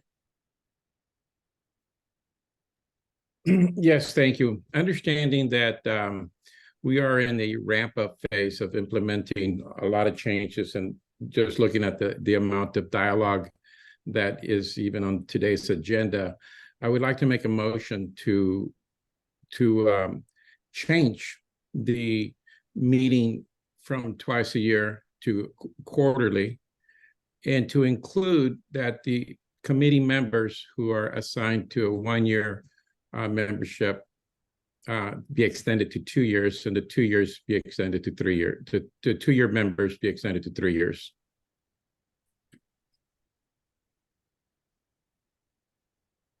So the second part of that was not an item on the agenda. I believe that it goes hand in hand with when it comes to actual the meeting, the participation. But I mean, that's my personal opinion. But I think that based on the fact that even if we stick to the fact that it's not on the agenda, then there are individuals like myself who this will be their last meeting, from what I understand. So I'm not sure how that's not relevant, but I believe it is. Susan, this is Pete from DDS. If I can attempt to be helpful here, the minimum term is 2 years. Mr. Gomez, our recommendations reflect that you have a 2-year term yourself, and there are some people with 3. So just as a matter of fact, to help perhaps clarify that second piece. Right. But to Susan's point, the agenda item is about the scheduling and frequency of meetings, and that's what Bagley King limits us to talk about. The other piece would be welcome in an open Q&A or as a comment, but we can't take action on something that wasn't publicly noticed about membership terms. Okay, yeah, thanks, Pete. Based on that, and I appreciate you correcting me. Then my perspective was otherwise. So then, that being the case, I'd like to amend my. What I would then say is that yes, that we would then stick to the fact that this committee meet quarterly instead of twice a year. Okay, and so to phrase it then, your motion is to recommend that the meetings be changed from 2 times a year to quarterly. That's correct. Okay. Thank you. Is there a second? This is Maria. I have my hand up. So I agree that at least a quarter, we should meet quarterly, but I also want to, it's not necessarily it's a little addendum to 17, which is that the meetings be longer when we do meet, because there's a lot to cover, and it just, the time that's allotted is not enough based on what I've seen so far. So unfortunately, because that I know. also was I know. on the agenda, we can't have the committee consider it. As I indicated earlier, the committee will have an opportunity to suggest additional agenda items before the next meeting. And so did you want to? I'll second Fernando's. Okay, motion. so you second the motion without change, is that correct? Yes. Okay. Is there any further discussion? I see Ms. Spiegelman has raised her hand. Yeah, I was just going to, I think quarterly is a minimum amount.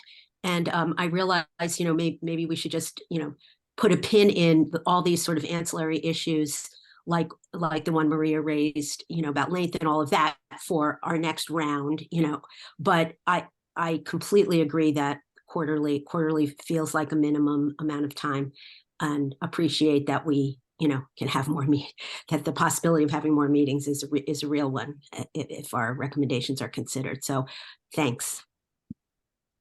Thank you. Is there any other comment from any of the advisory committee members? I just have one quick comment. Aside from the motion, as we go into a vote, understanding how large the group is and the time factor, is there any other way that we may be able to tally the votes, whether through a voice vote or maybe show of hands, or other that it may be a little more time sensitive?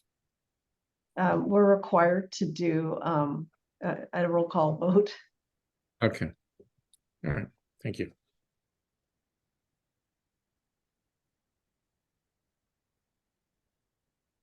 Are there any other comments? Jennifer Cummings.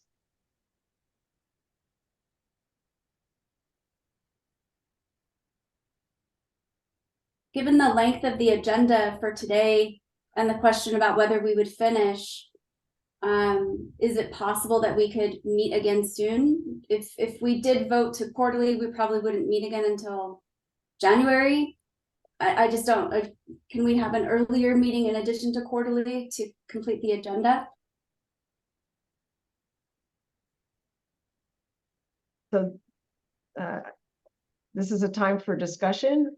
And so if other members of the committee wish to weigh in, or if Mr. Gomez wishes to modify his motion, then we could do that. I based on the comment, I'd like to modify the motion to include the frequency to quarterly, and that we would be able to add one more meeting possibly this year.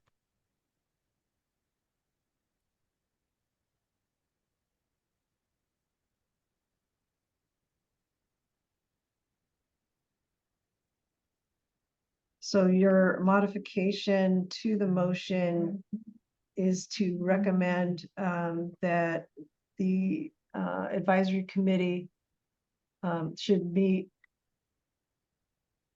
quarterly instead of 2 times a year, and seek to add one more meeting in 2023. That's correct. Okay. And Ms. Iriarte, you had seconded the original motion. I did, but I'm going to be selfish here. I'm gone the month of November, so, and I want to attend as many meetings as possible, so. But I'll leave it the way Fernando has stated. So do you second his? I second modified his motion. Yes. Okay. All right. Is there any further discussion on the part of the advisory committee with respect to the modified motion? Ms. Shaw. My only question, I wouldn't know if it would be question, but my concern would to make sure that we also include, Susan, I know the law has changed in regards to Badly Clean and Zoom meetings.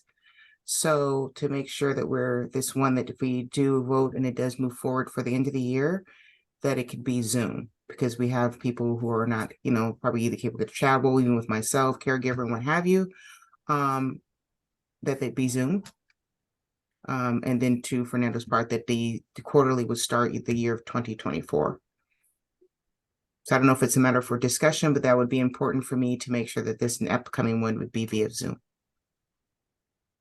And just to clarify, that would be in 2023? Yes, isn't just, well, for both, but just right now for the one for 2023, this last one, yes. Okay.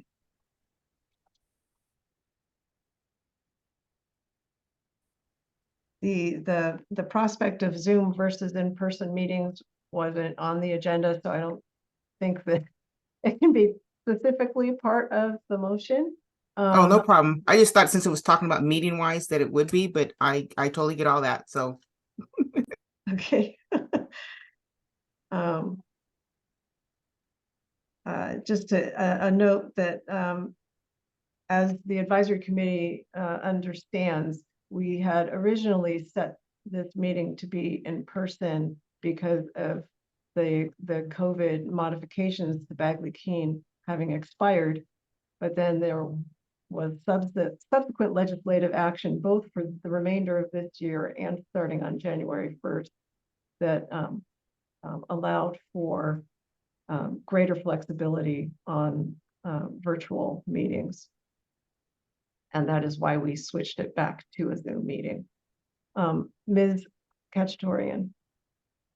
Yeah, I was just trying to understand, if we're not allowed to vote on something that wasn't on the agenda, how did you change this meeting from in-person to Zoom without a vote? OAH, runs the meetings, and we were doing what we could to comply with the law. Because at the time that this meeting was originally scheduled, Bagley Keene was not going to allow Zoom meetings in the way that wouldn't impact on the privacy of the advisory committee members. And subsequently, the law changed. We are trying to ensure that as many people as possible can participate in these advisory committee meetings. And honestly, I do appreciate that, but then this next meeting can also be by Zoom, right? Regardless of the vote? I would say that OAH has been anticipating that these meetings would be by Zoom to encourage maximum participation by all of the members and the public.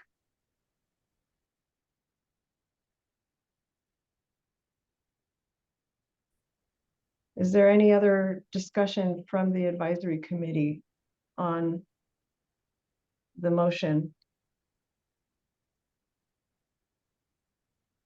Is there any public comment regarding, oh, I'm sorry, Ms. Dupree, you wanted to speak? Yes, just wanted to say that I would support the going quarterly. I think to Ms. Shaw's point, a meeting prior to that would be of concern given the holidays in November and December. Not sure when there would be an opportunity for another meeting to be scheduled where we will have maximum participation. So something to think about. Thank you. Are there other comments from the advisory committee members?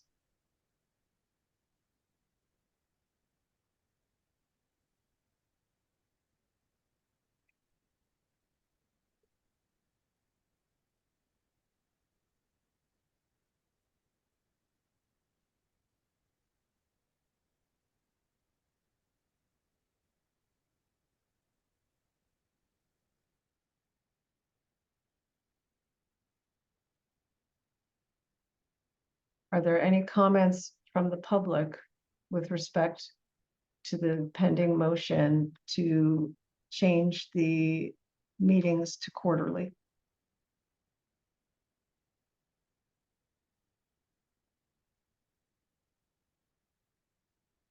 And to possibly add one more meeting in 2023. Yes, we have two members of the public with their hands raised. The first is Quality Assured Training and Advocacy.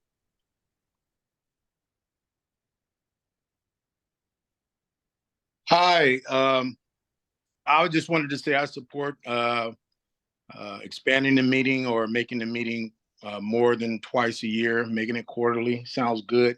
And also just wanted to add, I see that the meetings are recorded. Is there any way we can find the recordings for these meetings so that we can keep up with the information that's discussed or shared?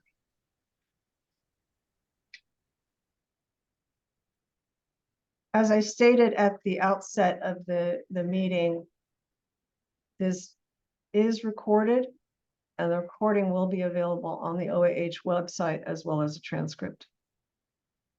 Are there other public comments? Yes, Mr. Valerio B. If you could unmute yourself. Thank you. I support Mr. I'm sorry, you're cutting out a bit. Can you speak a little bit closer to the phone and a little bit louder?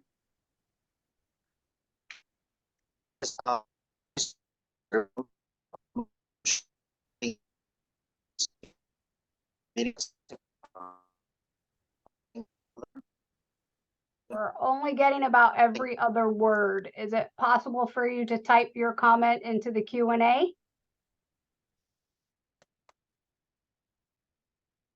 Better now? Can you hear me better now? It's very hard to understand you.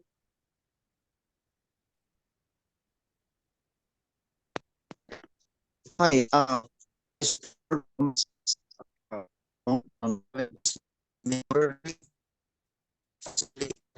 meeting on 2023.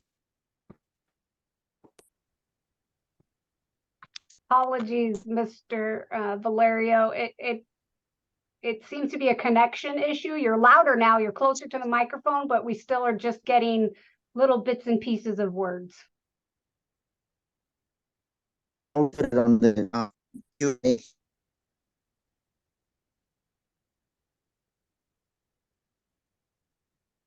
I'm sorry, I couldn't understand the comment. Okay, I'll put it on the Q&A.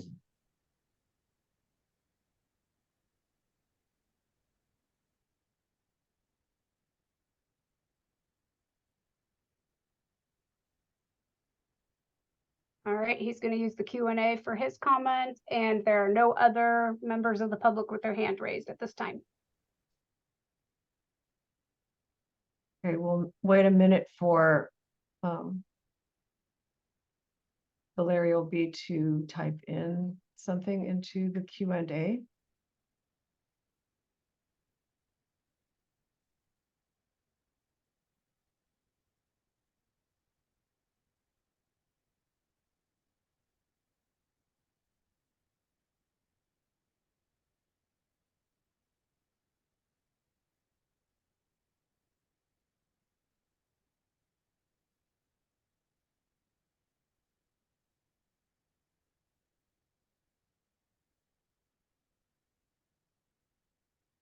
I am not seeing anything in the Q&A. There is one comment in the Q&A. Can you read it, please? From Nestor Nieves, that's Nieves. This meeting is recorded, correct? Where can I see the recording of this meeting? Because I missed the first hour of this meeting. And I believe that that's been discussed already, that the meeting is recorded, and the recording will be posted as well as the transcript. Okay, Mr. Valerio B wrote, I support Mr. Gomez's motion. It looks like it's spelled in Spanish, moción, on having this meetings quarterly and possibly adding another meeting on 2023. Motion, he wrote. Yes, thank you. All right, are there any other public comments with respect to the pending motion? Looks like Martio Moto wrote, strongly support motion made by Fernando. And Valerio B wrote, thank you. Are there any other public comments?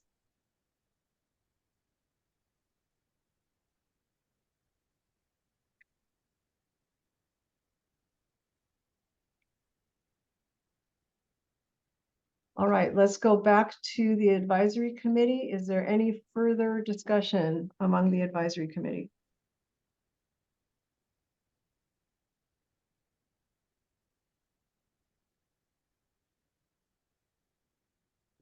All right, so we're going to vote on the motion to recommend that the meetings be changed from twice a year to quarterly, and to possibly add one more meeting in 2023. We're going to do this by roll call.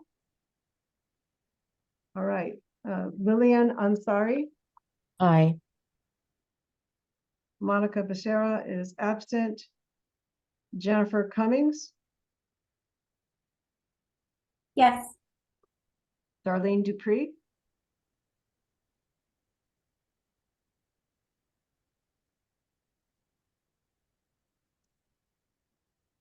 Sorry about that. Yes, yes. Fernando Antonio Gomez. Yes. Eulalia Hernandez. Yes. Maria Fernanda Iriarte. Yes. Sherry Johnson. Yes. Talene Kachadurian. Yes. Otto Lana.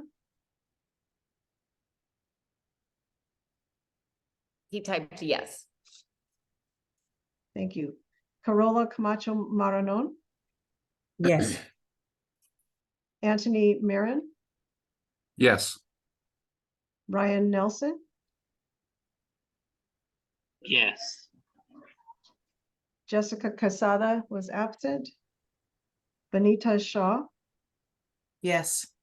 Stacy Shaw was absent, I believe. Is that correct? Correct. Correct. Yes. Nina Spiegelman, Yes. Annie Chow,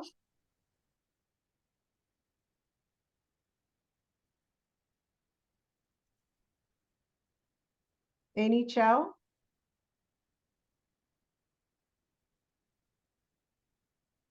I see Annie Chow still in the meeting. Yes, yes, Oh, yes. okay. Sorry. Yes, I'm still here. Thank you. Ryan Weidel, Aye. was that an aye? Yes, aye. Thank you. Jesse Weller Yes. and Sylvia Ye. Yes. All right, the motion passes to recommend that the meetings be changed from 2 times a year to quarterly and possibly add 1 more meeting in 2023.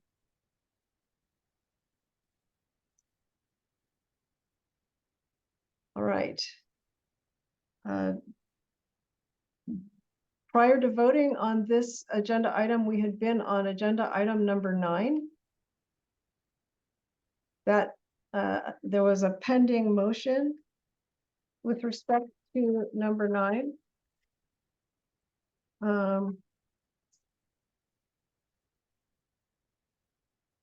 And that motion was that to recommend that information be shared with regarding the changes to the Lanterman Act appeal process with the committee in a form outside of the advisory committee meetings. Ms. Shaw, I see your hand raised. Sorry, Susan, I meant to do that beforehand. I just wanted to ask prior to you with moving forward, what's the procedure after we voted on something and what kind of happens next and how will we know? Is that something we discuss now or you guys tell us in an email, or because I would think the public would want to know, the committee would want to know. So how does that work after we finish voting and what's the next step? So as I had said at the earlier part of the meeting, the recommendations will go to OAH and OAH will provide written responses before the next advisory committee meeting regarding those recommendations. And those written responses will also be posted on the OAH website. Did you say a time span in that or you did not? I don't have a current Okay. time span for that. Thank you.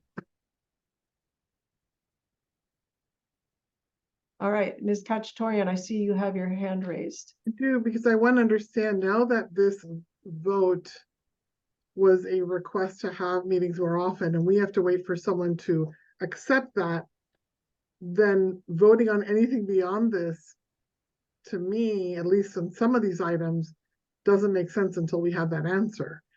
So can we table it past this meeting? So we have 45 minutes and at least 5 or 6 more items. I'd like to move something else up that isn't dependent on whether or not we're going to have quarterly meetings. all right, so you would like to keep number 9 tabled at this point? Yes. Maria, can you, maybe Maria Yeah, can. I do. Well, I have a comment and suggestion. So I think the advisory committee should get this information yesterday. So I don't want to table this, but I think what we should do is, because we're going to recommend agenda items for next time, is to recommend a training if we are going to have, if we're going to have a 2023 meeting, another one, maybe at that meeting, have someone, after the advisory committee has looked at the information on the changes, maybe discuss any questions that the committee may have, clarifications at that time. But I really would not like to just table this. So you would like to move forward with your motion, is that correct? To provide the information and then later when we have a chance to put on the agenda, if we if we meet in 2023, to give the advisory committee an opportunity to ask questions about the changes, seek clarification about the changes. And I believe you had made the original motion. Is that correct, Ms. Ariarte? I really can't remember. There's so much, And I think there's that, been so much back and forth. It's possible that I did. We'd have to go back to the record. Judge Rowan, can you take a look at your notes? I made the motion and then Yeah. oh, sorry. Jennifer. Okay, now I'm remembering. Yes. Okay, so it was Ms. Cummings' motion that was seconded by Ms. Iriarte, is that correct? Yes. And then I Okay. think Fernando had something else to add, and then. Oh, no, I was just Okay. stating that it was Jennifer Cummings who had actually made the initial motion, and you made the second. Okay, thank you. And so the idea from your point of view, Ms. Iriarte, is we should leave that motion on our agenda and it should be voted on. Is that correct? Yes. Okay. And with at the next, we're going to be able to give agenda items. So at the next meeting, give the advisory committee an opportunity to ask questions about the changes, get clarification about the changes, because by then they will have reviewed the material on the changes. All right, but just so that I'm clear, are you suggesting that you are wanting to change the motion? And No, I motion that the advisory committee receive this information. Okay, so you're just outside still of on this meeting. seconding the prior motion. Yes. Okay. Yes. All right. Let's see. Ms. Dupree had her hand up next. I was just going to support the prior motion or the existing one that's on the table. So we can move to Mr. Gomez. Okay, and Mr. Gomez, you have your hand up next. Yes, thank you. I just wanted to have a little clarity because I'm not quite sure if we are making a motion to move forward with this, with the motion that's on the table right now. Specifically, who will be providing the information to the committee based on this current motion? It depends on how the committee wishes to phrase the motion. So Jennifer or Maria, you since you both Well, that the advisory that DDS and or OAH provide the advisory committee with information on the changes that were made to the Lanterman Act mediation and hearing process outside of this meeting. And Ms. Cummings, do you agree with that friendly amendment to your motion? Yes. All right, so that, as I understand it, the motion as it's now reading is that information be shared by DDS and or OAH regarding the changes to the Lanterman Act, specifically with respect to the appeal process in a forum outside of the advisory committee meeting and before the next advisory committee meeting. Yes, that sounds good to me. Ms. Cummings? Agreed. Okay. Is there further discussion with respect to the motion from the advisory committee?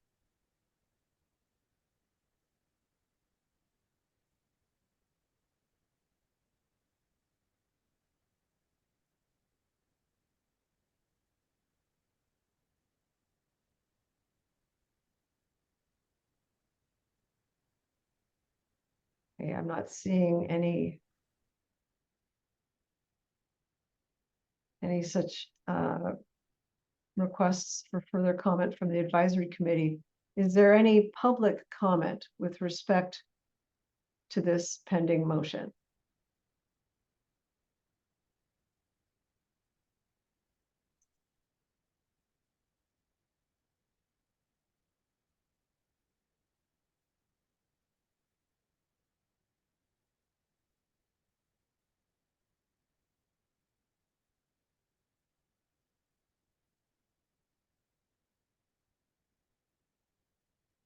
Okay, there are some comments in the Q&A that are not on this agenda item. Are there any comments from the public with respect to this particular agenda item?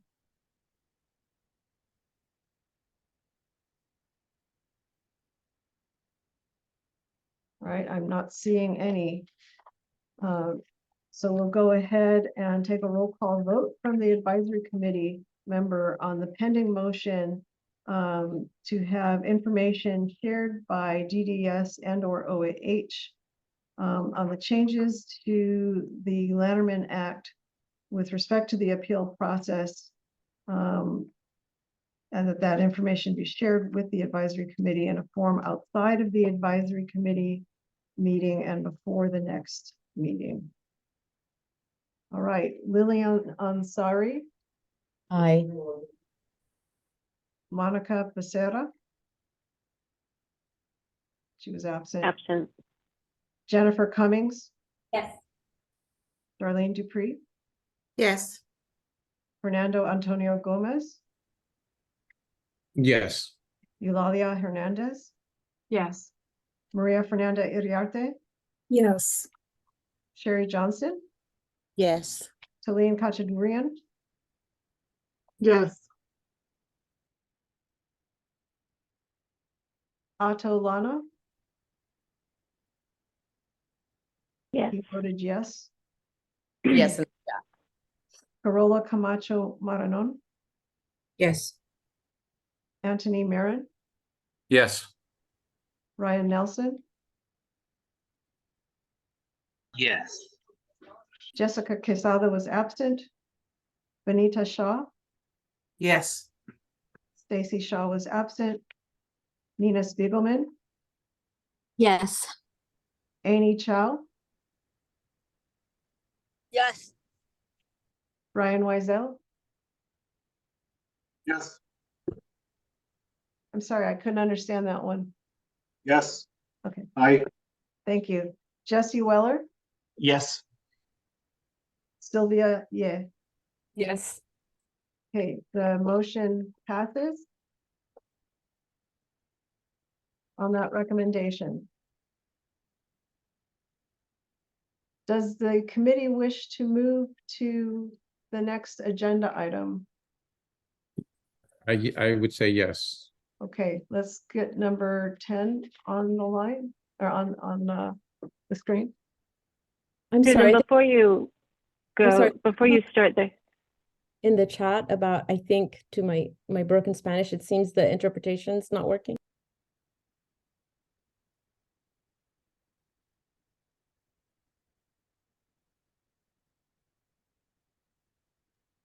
Try saying something, Susan, and let me listen in on the Spanish channel and see what's going on. Okay. We're just going to hold off until we can make sure that the Spanish channel is working.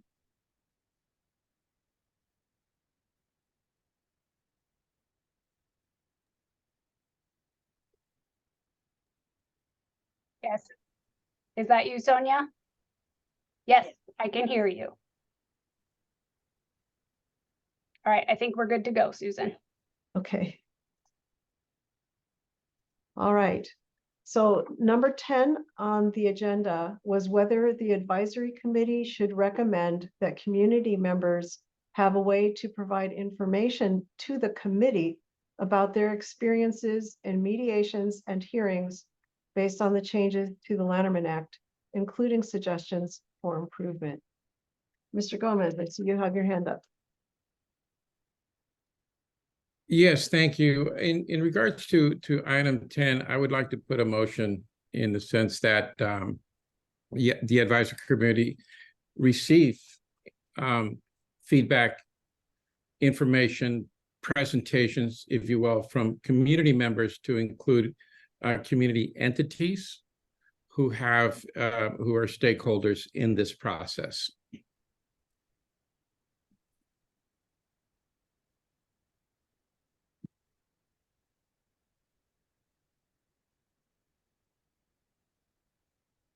I don't know if there's a second. Well, I'm just trying to make sure I've got this down. So as I understood your motion was that you were moving to recommend that the advisory committee receive presentations from community members who are stakeholders in this process with respect to their experiences in the new appeal process? It could be their experiences, their recommendations, their perspectives, so that we can, better understand the different, from the different elements that are all part of the process, and be able to help address any issues or concerns or within the process. I have my hand up. Can I just make sure that I've phrased it in a way that is acceptable to Mr. Gomez? Mr. Gomez, I understood your motion was to recommend that the advisory committee receive presentations from community members who are stakeholders in this process with respect to their experiences, recommendations, and perspectives regarding the new appeal process. Yeah, and it could be presentations or provide any kind of feedback or information.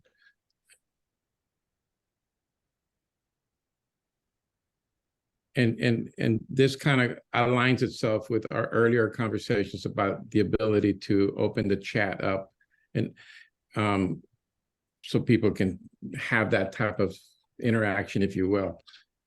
But the motion is specifically what I just shared before that. Okay, so that you're moving to recommend that the advisory committee receive feedback, information, and or presentations from community members who are stakeholders in this process with respect to their experiences, recommendations, and perspectives regarding the new appeal process. Yeah, that's correct. Okay. Ms. Kachadorian, your hand is up. Back to my question earlier, if we don't have a chair, who from the committee would receive this information? Fernando, do you want to maybe clarify, or Maria want to explain? Like, do we assign someone from our committee? Yeah, so I need to understand, I want to step back a moment. I need to understand, is this something that just for the record, Ms. Iriarte is now talking. Yeah, I'm sorry, Maria talking. Does Bagley Keene preclude this from happening? Well, that we as advisory committee members receive this kind of information as a group? Well, again, it's just a question that I have, because yeah, I'm not an attorney right the Keene Act, and so I really okay can't. I was just trying to understand where this was coming from, but I agree that we should, the only way that we know whether this is working, all these changes are working or not, is if we hear from the public, if we hear from people who have gone through the appeals process, whatever level they've gone through. But I think I also have the question, if this is the case, and Fernando mentioned the chat, but that could, that can give you some information, but to really get meaningful information, you need to have more about each case. So I guess my big question is, how is this to happen, if it were to happen, and who would set this up? And, there are a lot of questions that come from this. So it looks like Eulalia Hernandez would like to speak. Yeah, this is Eulalia, and I was actually thinking when I saw this item, and I'm not sure how feasible it is, but I wonder if there can be like a survey with the hearing decision, or some type of a survey that goes out to families, and we would be able to have access to that information in whatever way we can do it that's protects individuals' privacy, but also we can hear about how the process went. I think I just get I'm a little concerned of folks who are able to come to the meetings and folks who aren't able to come to the meetings, you know, having kind of both of them having an equal voice, you know, folks that come here and can tell us how their experience is, but as well as folks who aren't able to come or aren't aware of it. Yeah, Maria. Oh. So this is Maria speaking. I know that there are surveys that are going out. And I think a good question would be, of the feedback that DDS or OAH receives from these surveys, could the advisory committee see the feedback in as long as the information is redacted, the personal information is redacted? And it's not just for us to see, it's also for OAH and DDS to see, right? We all need to see, we're all part of the committee. All right, Ms. Spiegelman. Yeah, so following along on that, I mean, you know, again, all avenues of information to hear what the public members of the public are experiencing as they are going to hearing and, you know, under the reforms. But I also think, and hopefully this is not precluded by anything, in addition, an efficient way to have both, you know, get the information and maybe have a really good discussion about it is there are many organizations here, you know, that have membership on this committee where there could be a formal presentation that also, you know, can summarize some of the experiences in a general non-privacy problematic way. You know, there's a lot of strength here in the groups on this, you know, in the membership, and I think presentations, you know, from the community via that means, I hope that can be considered, and I hope that's also an option.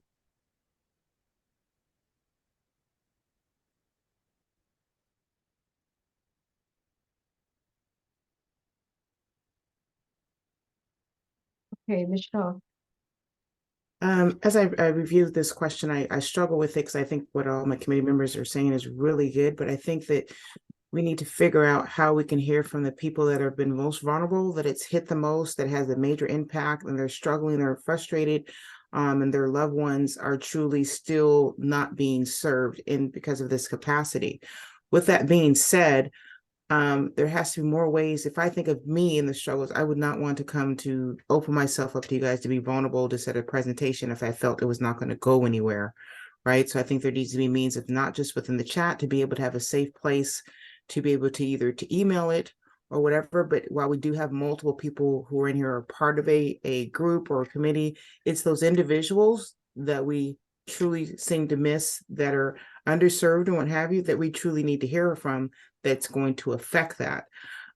So with that being said, I hopefully in this motion that we make sure we make it very clear that it's open in many different ways, that they could either do storytelling to share their story, to be able to hear from the committee, because that's the purpose of this committee of being here. That also would go with number 12 when we talked about speaking to the judges. So that goes hand in hand with one with another.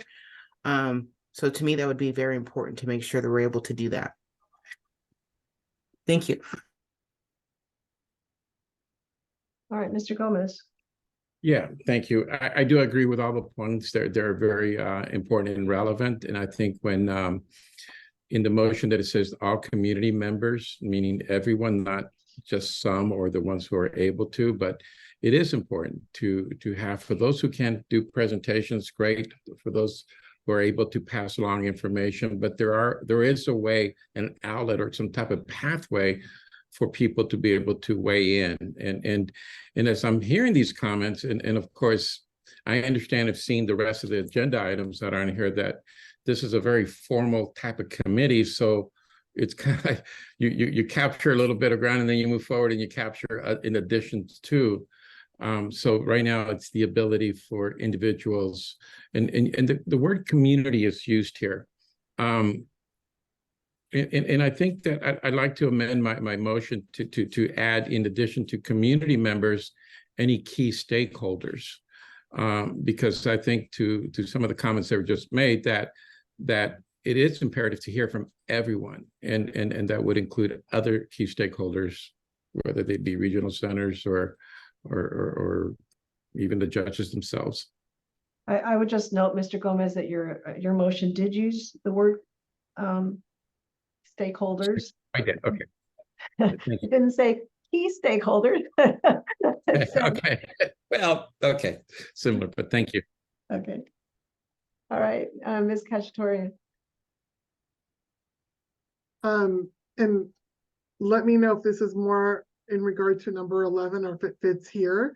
But does it make sense for us to create a work group of this committee to receive this information and put it in a way that's more time sensitive, so that when we sit down at the next meeting, we're not going through all the raw data, but rather an organized fashion to make everybody's time more productive? Or is that what number 11 is all about? So if I'd ask for some clarification.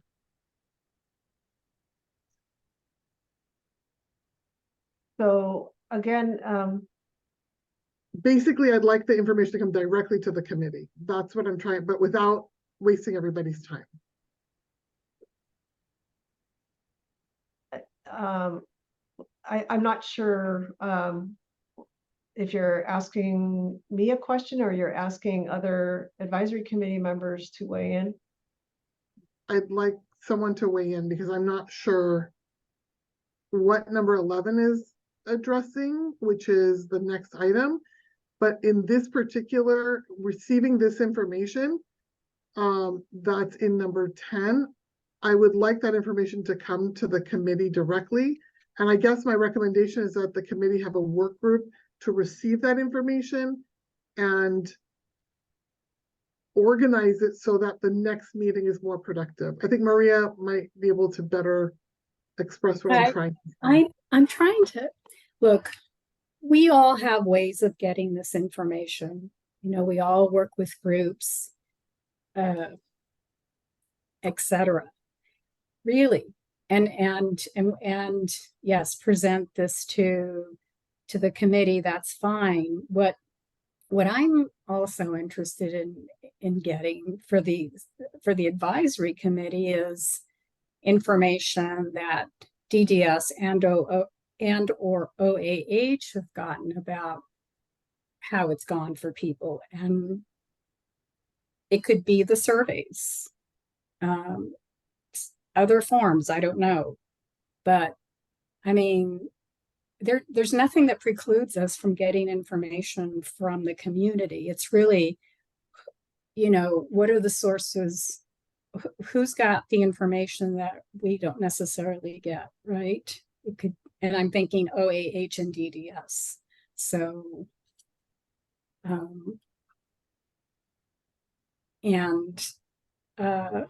presenting it to the, I mean, a subcommittee to sort of sort this all out and put it together in a form that's meaningful for the advisory committee meeting makes sense. Otherwise, you know, it could get very long and complicated. So I like that suggestion.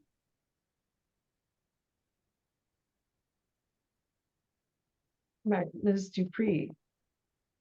Yeah, thank you. I think the challenge with the work group meeting, and maybe it's just the terminology that's being used, would be under the Bagley-Keene. If you have a work group meeting, is separate from a meeting in which the community would have access to.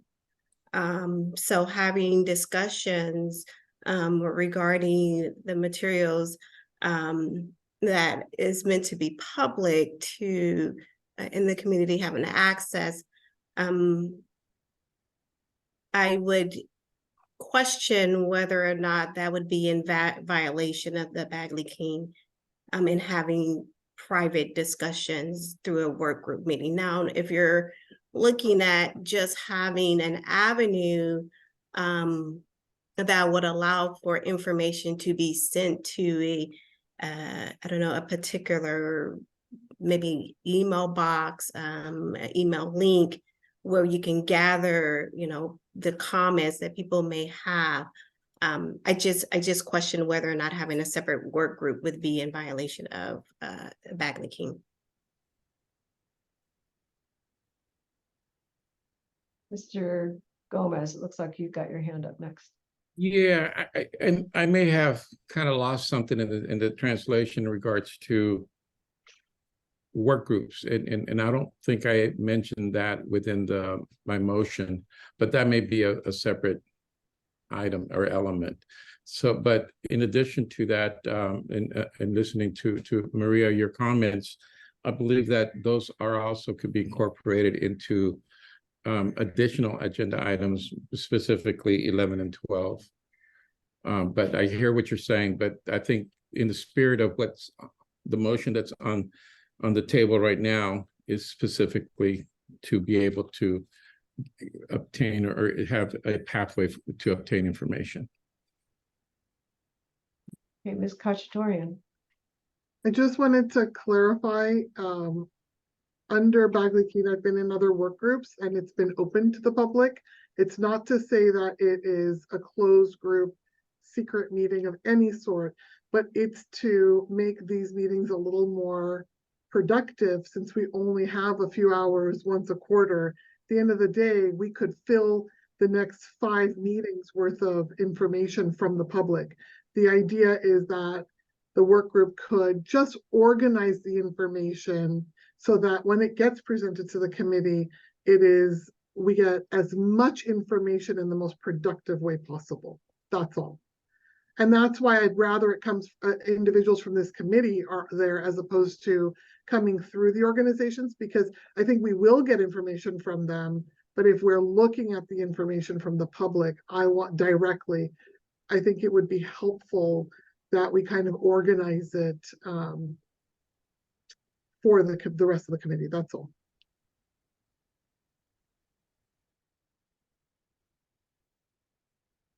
Are there additional comments from the advisory committee?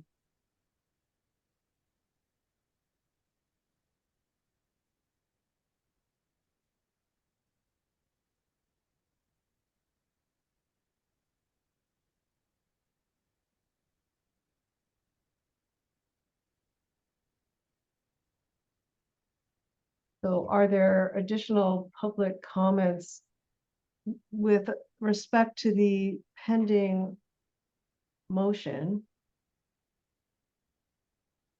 Okay, Marty Emoto. Thank you. Marty Emoto, parent, family member, CDCAN, California Disability Aging Community Action Network. Again, thanks to all of you for hanging in there, doing some work on this. I do want to say that this item 10, as the motion made by Fernando Gomez, is really important. And I do think, though, the committee needs to get at every meeting a standard base of information. I think, Maria, you were mentioning this. I serve on other committees for other departments. The long-term ombudsman office provides on a quarterly basis a report on the complaints they received and all the managed care plans. This committee should be receiving a baseline of information that it can look at, whether it's a number, person-centered information regarding the fair hearings, how the mediation process is working. You have to have a foundation or a baseline to operate from in terms of basic information. And then you can take, you can decide to take, further actions in terms of what future agenda items, what other information you can get from the public. But right now, I just want to say no criticism to any of you and to Susan, because I know you're doing your job. But I'm a parent, I'm an advocate. I've been around for a long, long time. But so far in this meeting, we've only talked about process. And I know this is not a criticism on you, on anyone, but we're going to have to, all of us together, partner to how do we make these meetings more efficient under Bagley Keene, and how do we get more meaningful information that is meaningful to my family, to my son, and to everyone else, to regional centers, to everyone, because that is what we all want, is to make this better. And I just implore all of you to really, I'm not saying anything different than what you're all thinking, but just understand I'm not on the committee, and one motion took 40 minutes, 45 minutes. I think someone will raise that. Again, not a criticism against any of you. I know you're trying to do your job, but get some baseline information. I just implore you to do that. And I think the motion by Fernando reflects that. Thank you. Thank you. Are there other public comments from public members raising their hands? Okay, it looks like we have some public comments that are written on this agenda item. I do want to note that we need to be able to provide some time for public comment in general. And so I'm seeing that one of the public comments that is existing right now does not have to do with this particular agenda item.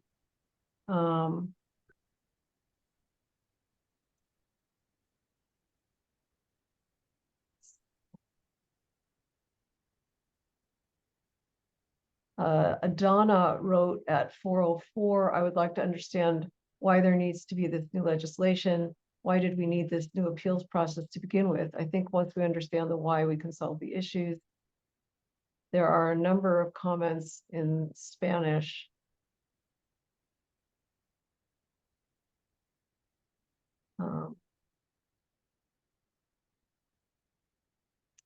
That I don't believe are specific to this agenda item. Are there any other comments from the public specific to this agenda item?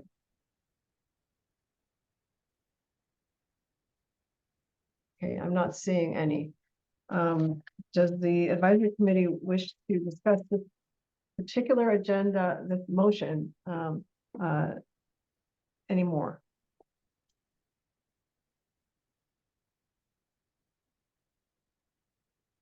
And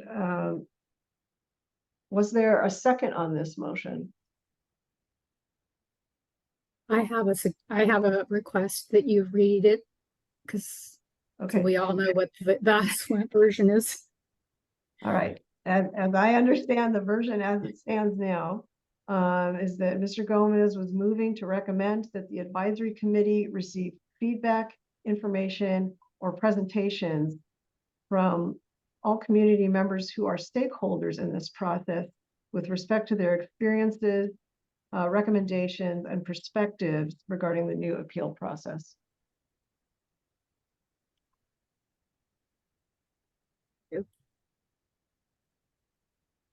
Is there a second?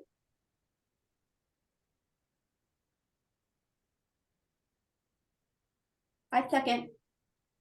Okay, Jennifer Cummings seconded. Is there any further discussion before we take a vote?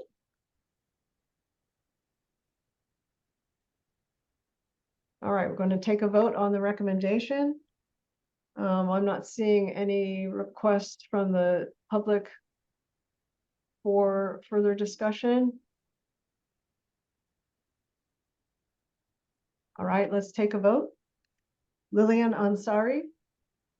Aye. Monica Becerra is absent. Jennifer Cummings. Yes. Darlene Dupree. Yes. Fernando Gomez. Yes. Eulalia Hernandez. Yes. Maria Fernanda Iriarte. Yes. Jerry Johnson. Yes. Pauline Kachadurian. Yes. Ato Lana. He votes yes. Carola Camacho Maranon. Yes. Anthony Marin. Yes. Ryan Nelson. Yes. Jessica Quesada was absent. Benita Shaw. Yes. Stacy Shaw was absent. Nina Spiegelman. Yes. Amy Chow, Yes. Brian Wiesel, Yes. Jesse Weller, Yes. and Sylvia Ye. Yes. Okay, the motion passes. We now need to move into public comment with respect to any items that were not on the agenda. We'll have to table the remaining agenda items for the next meeting. Are there any additional comments from the public with respect to the committee? I see one comment at 4:18 from Donna, just a suggestion. I feel like there are many people who may not be aware of these twice a year advisory committee meetings. Reason being, there's very little Q&A comments. Please find a way to reach out to the public and to help them be aware of how important these meetings are for fair hearings and appeals. There are a number of comments in Spanish. Is one of the Spanish language interpreters able to read those? I'm looking at the ones from Maribel Oliver at 4:05, Juanita at 4:09, and Sylvia at 4:09.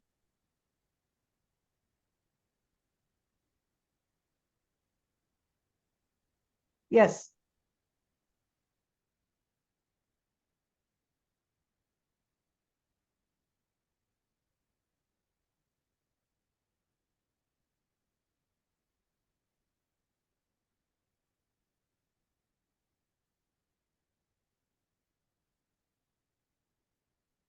Oh, okay, thank you. I was actually looking at some of the ones that had been that were moved into answered, but thank you. And then there's a comment from Candy Sissel. I totally agree with Marty, very well said. As a parent and advocate for my daughter, this meeting has been a bit confusing and frustrating. And Marty Omata wrote, FYI, regarding the recommendation to meet more frequently than 2 times a year. I understand the statute doesn't prohibit that currently. It says at least 2 times a year. Again, to everyone, thanks for your work on this committee. You are all at least taking more actions and doing more work than the US House, LOL.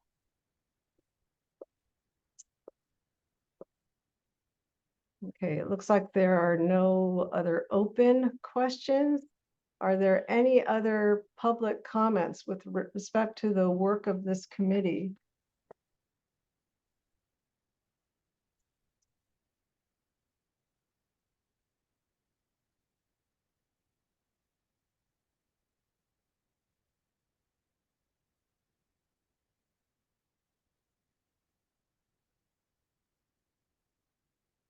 Donna wrote 1 hour once a week meeting, LOL.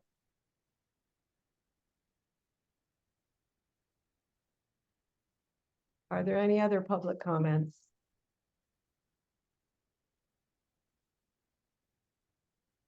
I'm not seeing any. All right, I want to thank everyone, our advisory committee members and the public. Marty Emoto writes, thanks everyone, and thanks to the interpreters too. I want to thank everyone, and including our intrepid interpreters and all of the people from DDS and OAH who worked so hard to make this a successful meeting. Donna writes, thank you all for your help. We are adjourned. Thank you for attending.